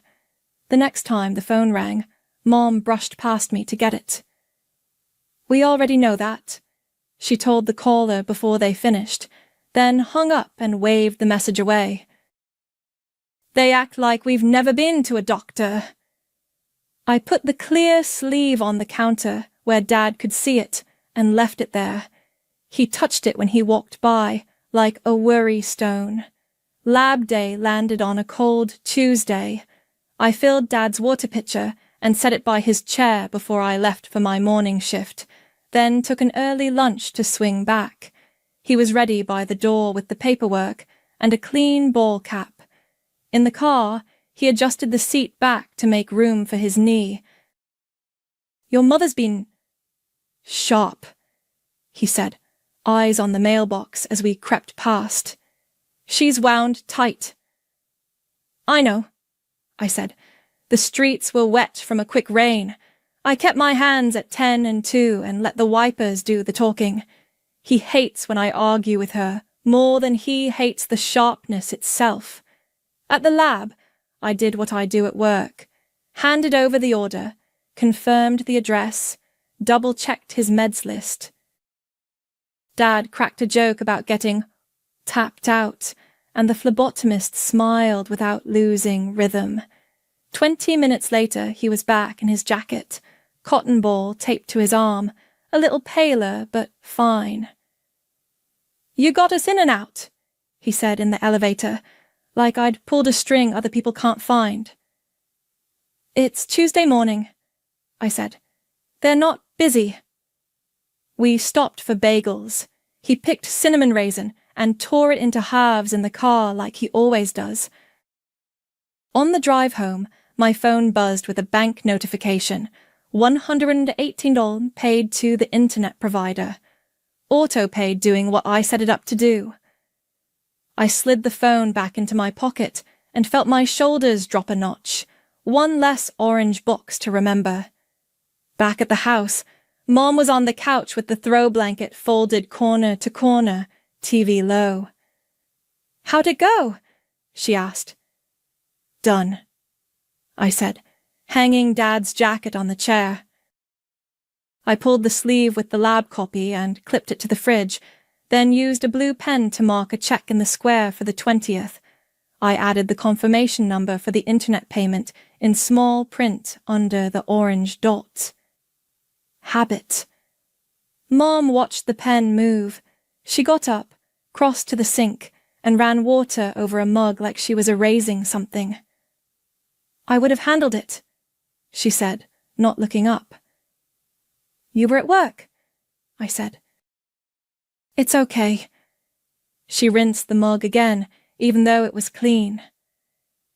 "We don't need a project manager for our lives," she said, soft enough it could have passed for a note to herself.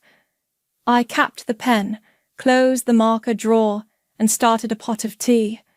Dad sat, foot up, both hands around the bagel like it might bite him.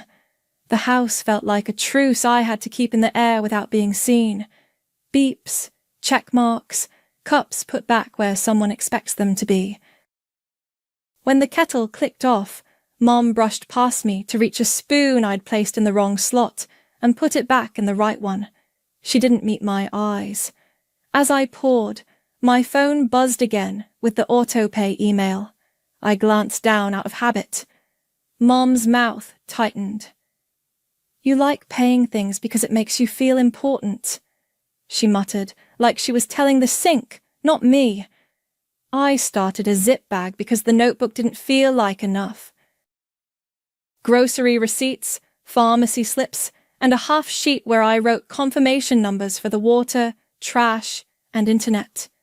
Not to throw at anyone, just to remind myself I wasn't making up the load. I slid the bag behind the mixer, out of Mom's line of sight. Thursday morning, my phone buzzed with a text from the surgeon's office. "Pre-op reminder. Maintain hydration, no missed doses. Confirm PCP apt have a 305. Reply yes to confirm. Number on file. Mine." I replied, yes, then called during my 10-minute break to make sure they had the meds list I'd faxed. They did. "Portal check-in opens the week before," the coordinator said. "We recommend Wi-Fi. It times out on cellular." "Got it," I said, picturing the router light and the orange dot on the calendar. At lunch, I took Dad for a short drive around the block. It was raining again, the kind that makes the concrete smell like a wet sidewalk from school. He watched the windshield wipers. "I keep thinking I should be doing more," he said. "You're doing the list," I said. "That's the job right now." We went home and I checked off his morning water goal with a small blue dot. Mom came in from work, dropped her purse on the hall chair, and opened the mail with a butter knife. A water bill flyer slid out with "Sign up for easy pay" in big letters. She held it up like evidence. "See? We're not helpless." "You're already on easy pay," I said, and immediately wished I'd kept my mouth closed. "What do you mean, we're on?" She stopped and turned the flyer over. "Why does this say secondary contact? Felicity?" Her eyebrows pinched. "Why is your name on our account like you plan to stay forever?" "I added my email so the confirmations would come to me," I said, keeping my voice even. "The account owner is still you. Autopay is my card so the due dates don't slip." "That's it." She folded the flyer in half, then in half again, slow. You don't get to stamp your name on everything just because you're organized. Dad cleared his throat from the recliner. She kept us from a late fee last month, he said, quiet. Mom didn't look at him. I know how to pay a bill. She tucked the tiny square of flyer into the drawer with the pens like a seed she might plant later. Mid-afternoon, Vada drifted in wearing gym leggings and a sweatshirt that said "Hustle" across the front. She set up her ring light on the counter and angled her phone toward the fridge. Updates from the trenches, she said to the camera, then to me, lower. Wait, you put your name on their utilities? I added a contact, I said, chopping carrots. So the emails don't vanish. She clicked her tongue. Kind of controlling, Liz. To her phone. We're on top of it, he's been a champ. She snapped a photo of Dad adjusting his knee wrap, then peered into the pot. Carrots are too chunky. People like delicate. Then grab a knife, I said, sliding the cutting board toward her. She smiled like she'd heard a joke and didn't feel like laughing, tapped out a caption, and packed a to-go container for herself with the lid crooked. Love you, Daddy, she sang, and was gone before steam fogged the ring light's mirror. The surgeon's office called again, right after. Mom grabbed it. We already confirmed, she said, and ended the call with a sigh near the receiver. They're relentless. I took the phone back to the charger and set it in its usual spot. Dad shifted forward. Can you keep doing rides until surgery? He asked, voice steady but eyes worried about the answer. Yes, I said, too fast. My chest tightened around the word like it had teeth. I marked the date for his PCP on the calendar in blue and wrote, Ride, me, small, in the corner. Dinner was simple. Chicken, the 2 chunky carrots, rice. I boxed leftovers and labeled them because I wanted tomorrow to be easy.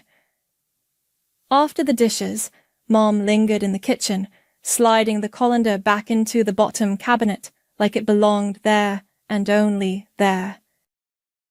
The house had that late evening quiet where every sound is loud, the click of the fridge, the hum of the light. I was wiping the counter when she spoke, voice cool and precise, words stacked like plates. I am not going to have a freeloader dictate how my house runs. The rag kept moving for a second after my hands stopped. Heat climbed my neck, then dropped away so fast I felt cold. I set the rag in the sink, lined it up with the edge like that mattered, and looked at her. I cook. I pay the bills that get the water and internet to the house. I drive Dad to the doctors, I said evenly. Not a defense, just inventory.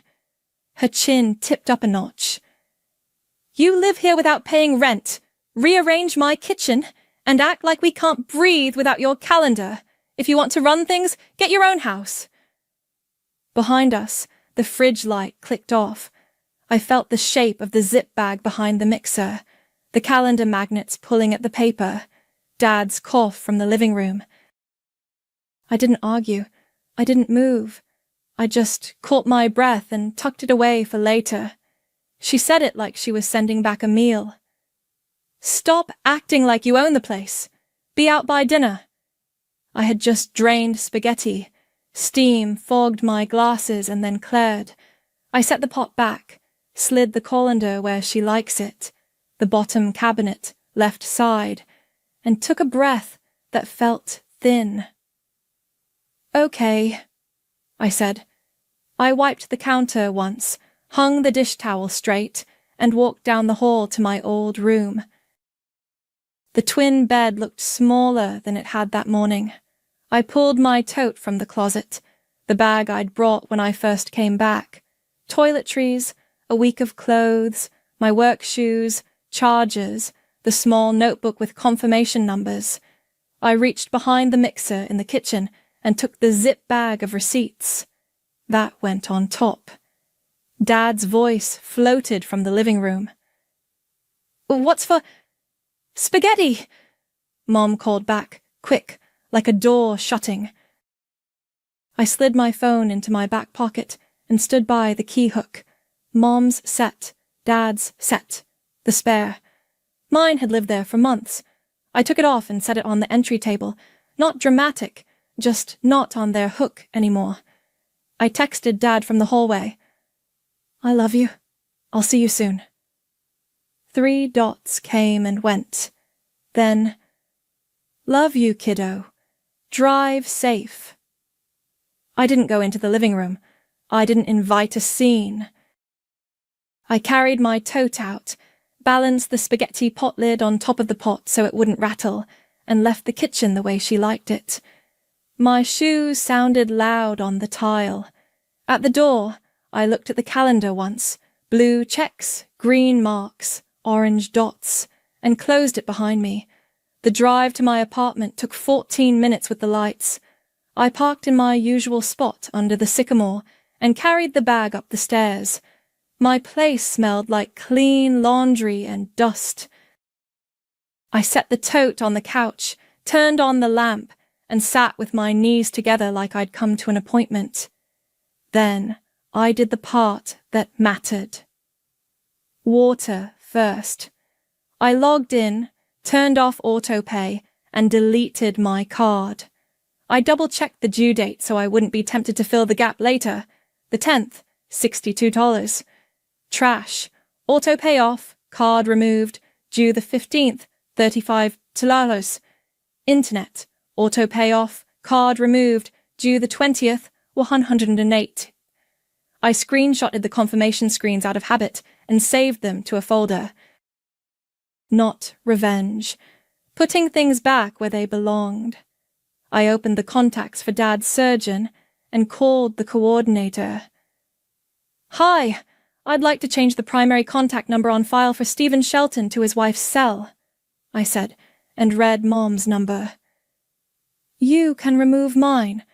I won't be the one answering." "No problem," the woman said, typing. "Portal messages will go to the email on file. Do you want that updated as well?"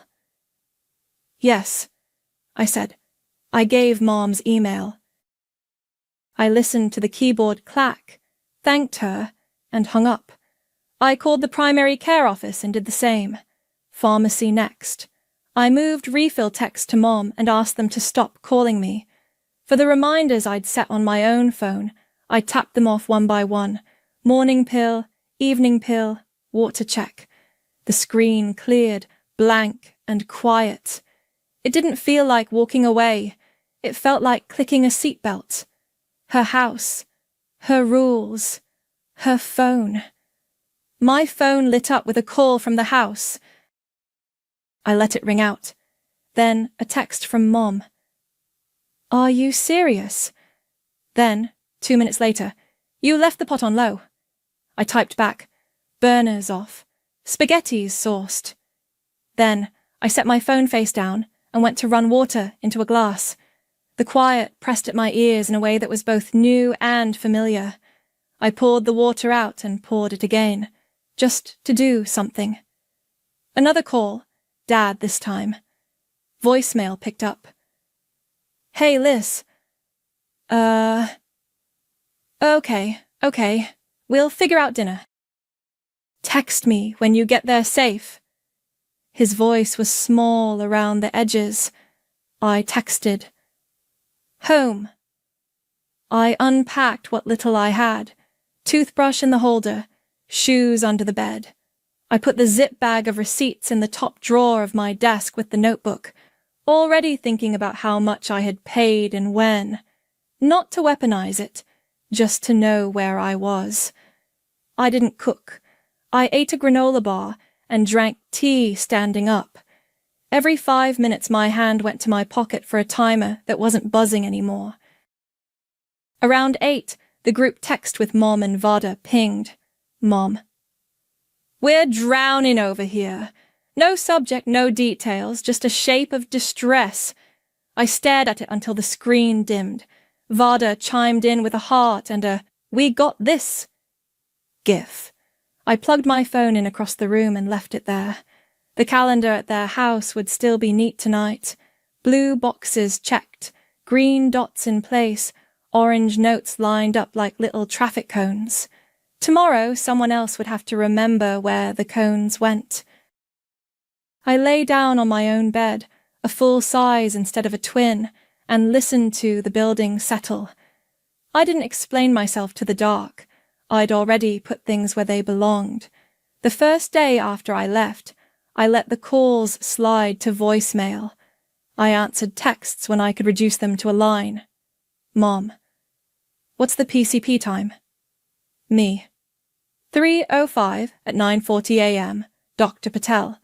Address on the fridge. You'll need his meds list. Mom. Where's the meds list? Me.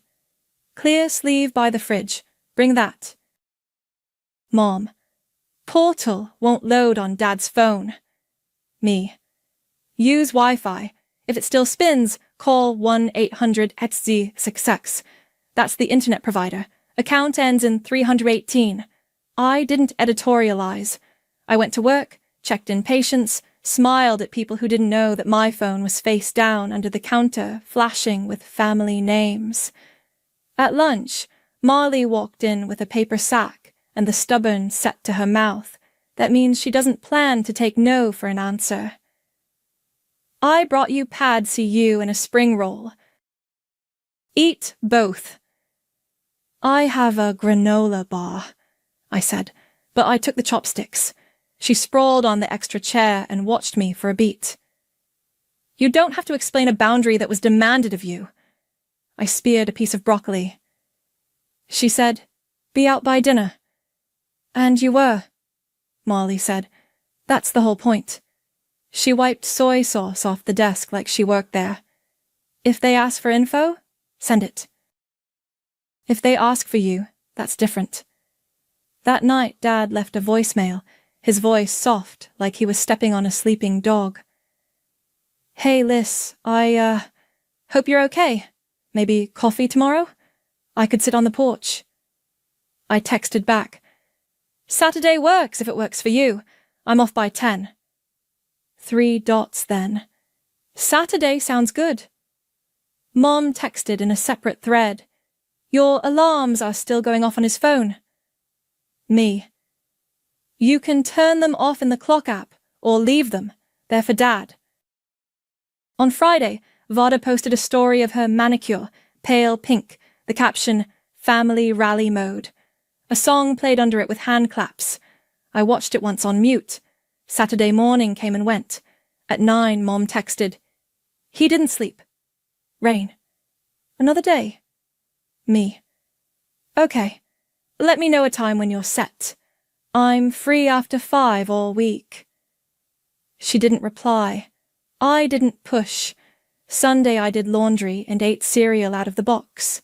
I put the zip bag of receipts in a shoebox on my closet shelf and closed the door. The apartment held my movements like it was getting used to them again.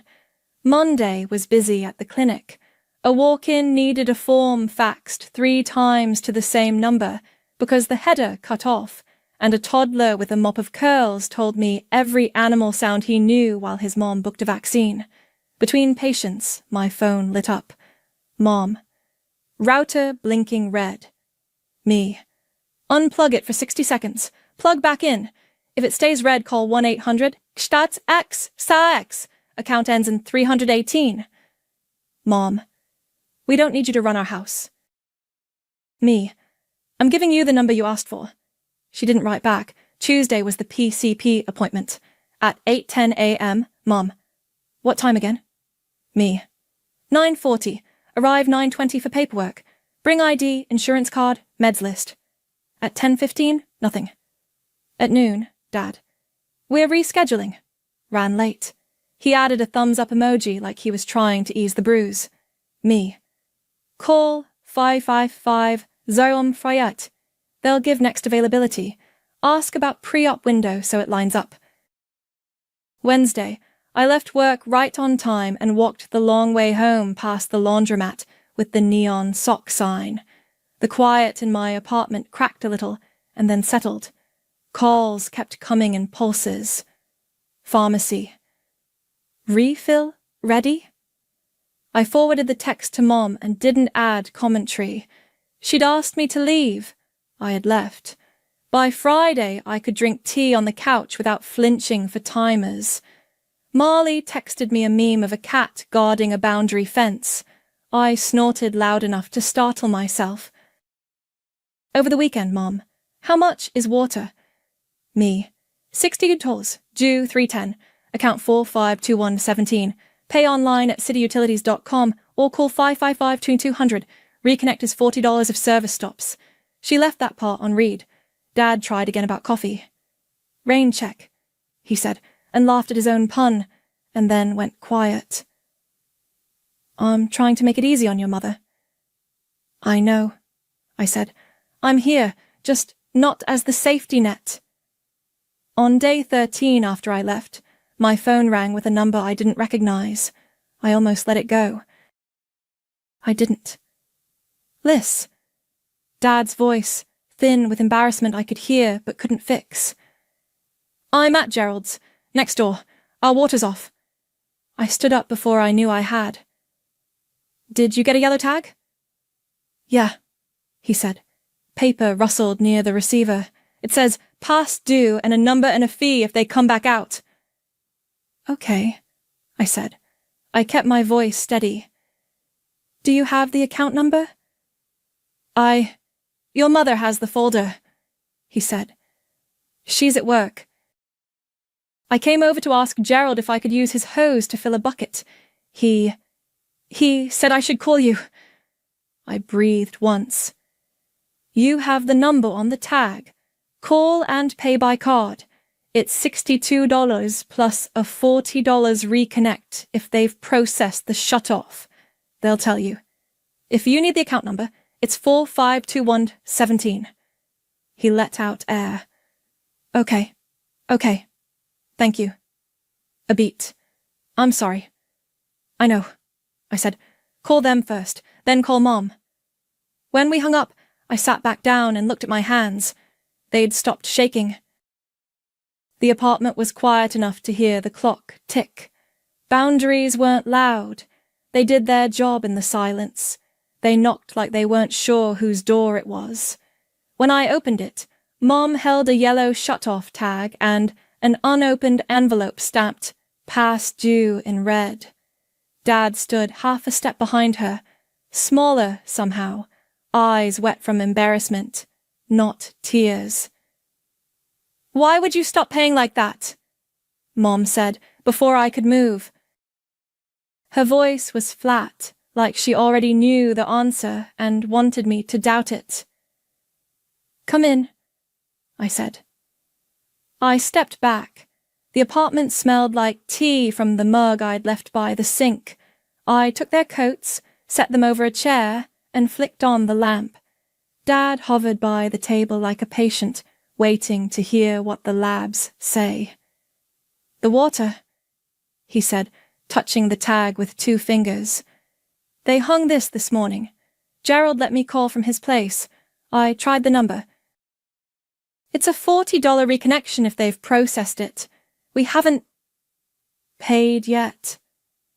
Mum's knuckles were white around the envelope. And the internet's down, she added, like stacking problems would make them one thing. The router's just red. The pre-op call came during my break. I couldn't answer. They didn't leave anything I could use. I filled the kettle and set it on the burner. The click of the gas made the silence jump. I pulled the zip bag from the drawer where I'd tucked it and the half sheet I'd written out before I left. Accounts, due dates, amounts, sites, and phone numbers. Water, $62, due 3/10, account ending 4521-215, cityutilities.com or 555-2200. Trash, $35, due 3/15, same number as always. Internet, 118, due 3.5, Late fee $15 after 5 days. 1-800-6. I slid the paper to the center of the table and set the receipts beside it, rubber band neat. Dad looked at the paper like it might break. You kept track of all that. I wrote what I was paying, I said. The kettle started to hum. I pulled 3 mugs down, set the tea bags in, sugar out of habit even though Mom never uses it. I didn't list the months out loud. The paper did it for me. Mom finally tore the past due envelope open with the butter knife I handed her. She scanned, then set it down like it was hot. This is ridiculous, she said, not at me or the bill, just into the air. They send too many notices. They send one, Dad said softly. He didn't meet my eyes. I poured water over the tea bags and slid a mug to each of them. Dad wrapped his hands around his cup, even though it was too warm to drink. Mom didn't touch hers. The room felt like a waiting room right before the doctor comes in, everyone pretending to read old magazines. Our portal login doesn't work, Mom said, eyes on the steam. It just goes in circles. Gerald tried to help, but his fingers are too big for the little letters. She put the shut-off tag on top of the unopened mail like a paperweight. We need the internet for this check-in. They said so. It times out on cellular, I said, because that's what the coordinator had told me. I kept my voice even. Facts, not fixes. We had a pre-op call, she said. I was at work. My boss was right there. She lifted a shoulder like it was supposed to explain everything. They don't call back when you call them. It's all just messages. Dad cleared his throat. He stopped, then tried again. I didn't want to bother you. I sat, folded my hands on the table to keep them still, and waited. Mom was the one who'd have to ask. She knows how to pay a bill. She told me that 3 different ways while I was there. The kettle clicked as it cooled. Down the hall, the neighbor's dog barked and then stopped, like even he was listening. Mom looked at the list again, then up at me. You can't just take your card off and walk, she said. You set it all up. You made it complicated. It's not fair. You told me to be out by dinner, I said, quiet. I didn't lace it with anything. It didn't need lace. She blinked, like she'd stepped into brighter light than she expected. Her mouth opened, closed. She glanced at Dad, but he was busy being small. She went back to the list and tapped the internet line with her nail. We tried that number and it was 20 minutes of a robot telling us options we don't need.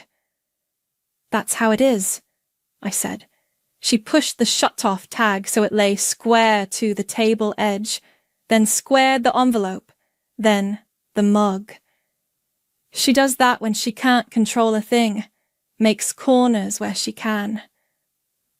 Well, she said finally, and there was no lift in it at all. What do we do now? I slid the pen from next to the zip bag and set it by the paper, then sat back in my own chair.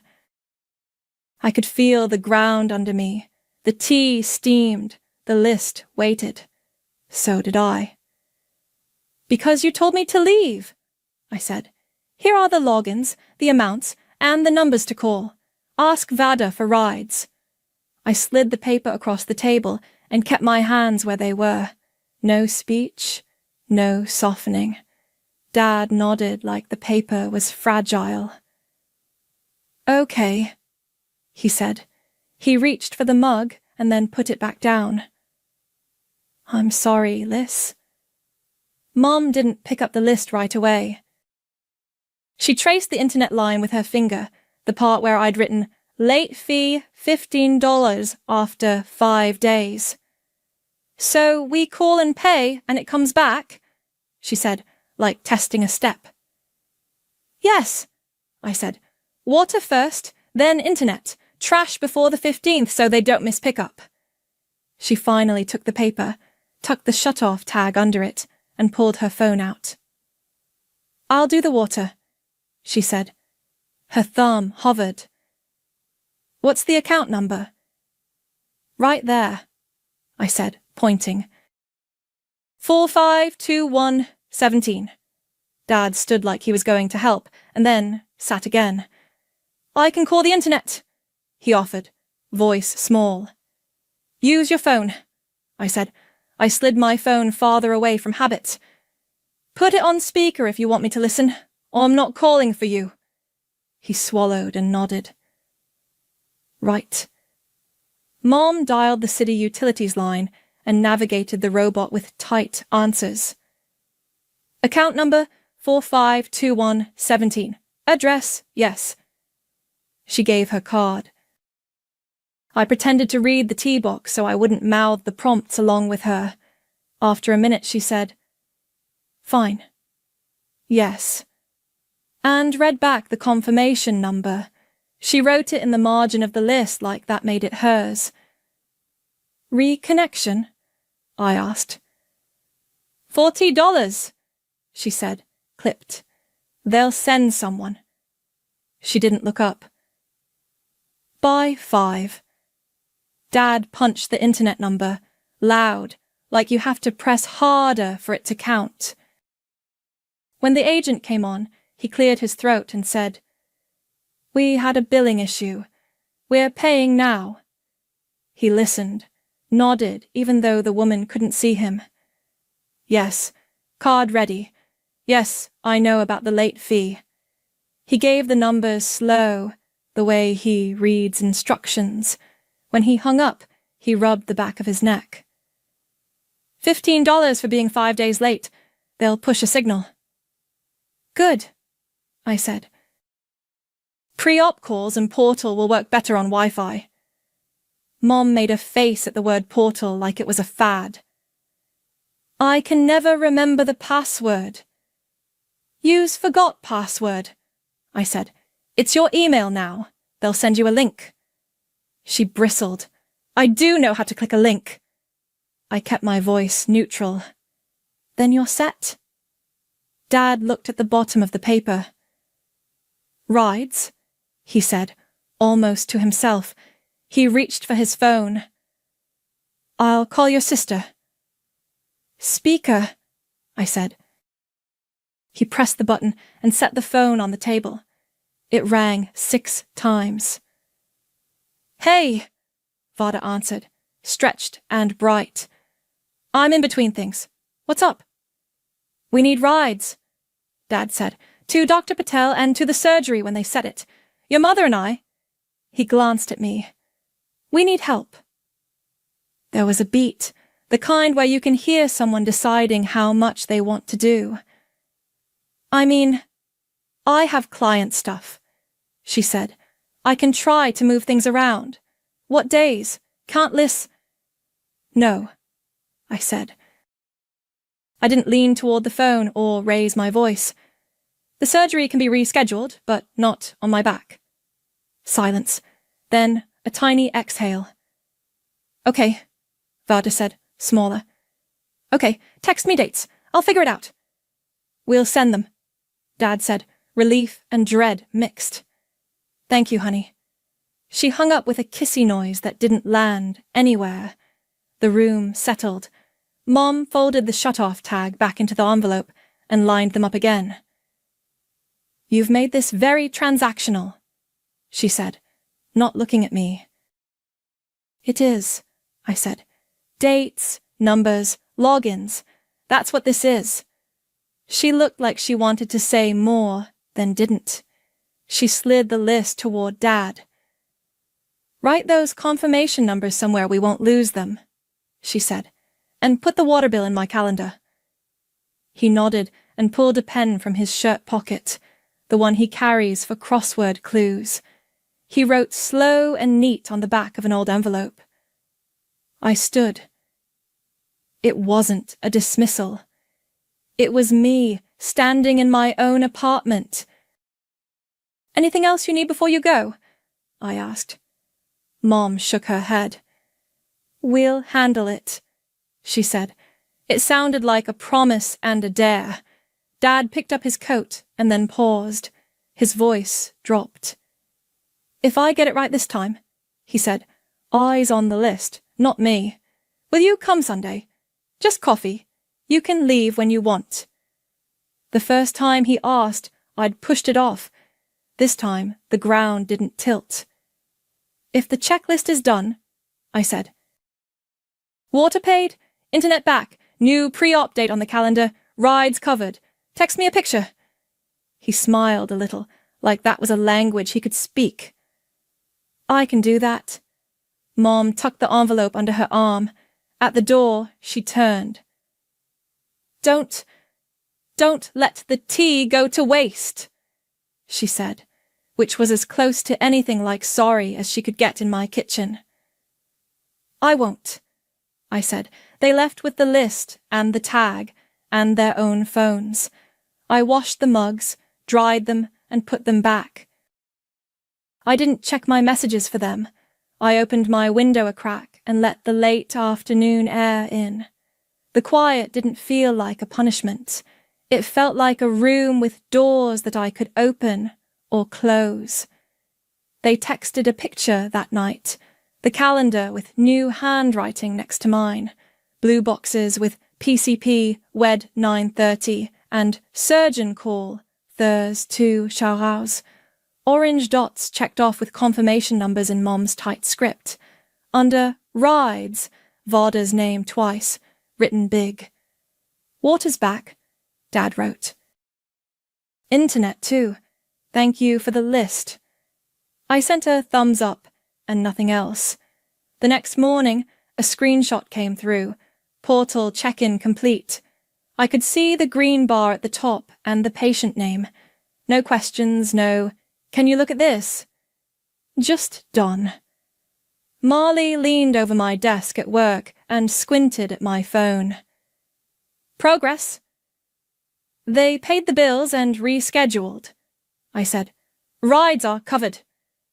Marley tapped the cat meme she'd sent me earlier, the one guarding a fence. Look at you. Wednesday, Varda texted a selfie from the clinic parking lot, hair in a low bun, no filter. Here early. Parking is savage, she wrote. 5 minutes later. Forms are so dumb.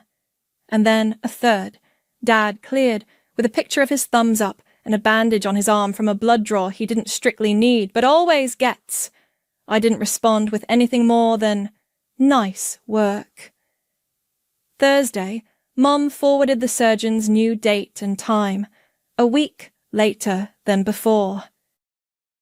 They said pre-op scrubs start 3 days before, she typed. I set alarms. On my phone. I could hear the underline in that last line even through text. Good, I wrote back. Keep water up. No missed meds. No apology came that day. In the afternoon, just before I left work, I got one that was as close as she gets. You were right to put it back on us, she texted. We've got it. I stared at the words until a patient walked up and asked for a pen. Here, I said, and slid her mine. Saturday night, Dad sent the picture he'd promised, the calendar again with everything checked off, the portal confirmation printed and clipped to the fridge. Under Sunday, he'd written, Coffee W. Liss, in blue and a small smiley face. He doesn't do emojis on paper, but he tried. See you at 10, I texted. I stopped for muffins on the way, blueberry and banana nut, because he always picks those anyway, and pulled into the driveway like a visitor. The yard looked the same. Inside, the route to light was steady green. A faint chemical smell lingered from the pre-op soap. Mom had lined 2 mugs on the counter and set the sugar bowl out even though she doesn't use it. Dad was by the window with his knee propped, wearing the clean ball cap he likes for company. Look at us, he said, half laughing. On schedule. On schedule, I said. I handed him the muffins, and he did the same thing he always does, tore one in half and offered me the bigger piece. We didn't pull the whole month apart. He told me the neighbour's dog had learned how to open the screen door and that the old postman finally retired. I asked how the portal worked, and he said, "Fewer circles this time." And Mom said it worked because the Wi-Fi worked, and we let that be credit enough. Vada swung by after her class with sweaty hair and a tight smile. She put her phone down on the table and dug into a muffin like she'd run a mile to get there. "Traffic is a scam," she said. The nurse made me park in the back because the front lot was full, and then they wanted us upstairs and downstairs and back upstairs. But we made it. "Thank you for taking the mornings," I said. It wasn't loaded. It was, "Thanks." She shrugged, but didn't hide the little lift in her shoulders. "He's funny when he's nervous," she said, nudging Dad's foot.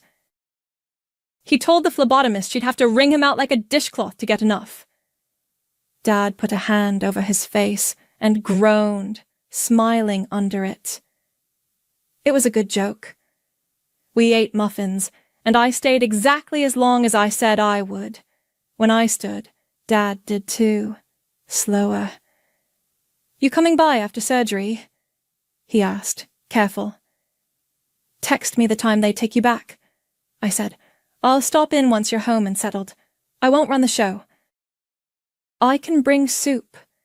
He nodded like that was a language he understood. "Deal." In the hall, Mom stood by the key hook.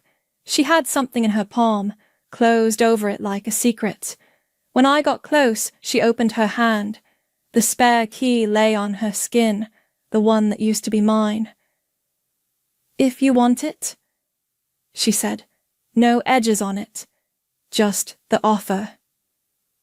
"Not yet," I said, and watched her absorb it. She nodded once, like she'd been expecting that answer, and had decided not to be mad at it. "Take a muffin," she said, because she still has to say something that sounds like control. "I did," I said, and held up the little paper bag. On the porch, the sun felt like late morning. I sent Marley a photo of the steady green router light and the calendar with a crowded Sunday square. She sent back 3 sparkles and, "That's the stuff." In my car, my phone buzzed. Dad. Proud of us. Me.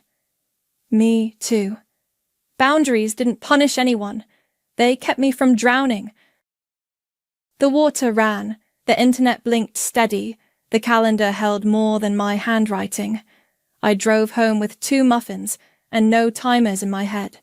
When the next reminder chimed on someone else's phone, I didn't hear it. I didn't need to.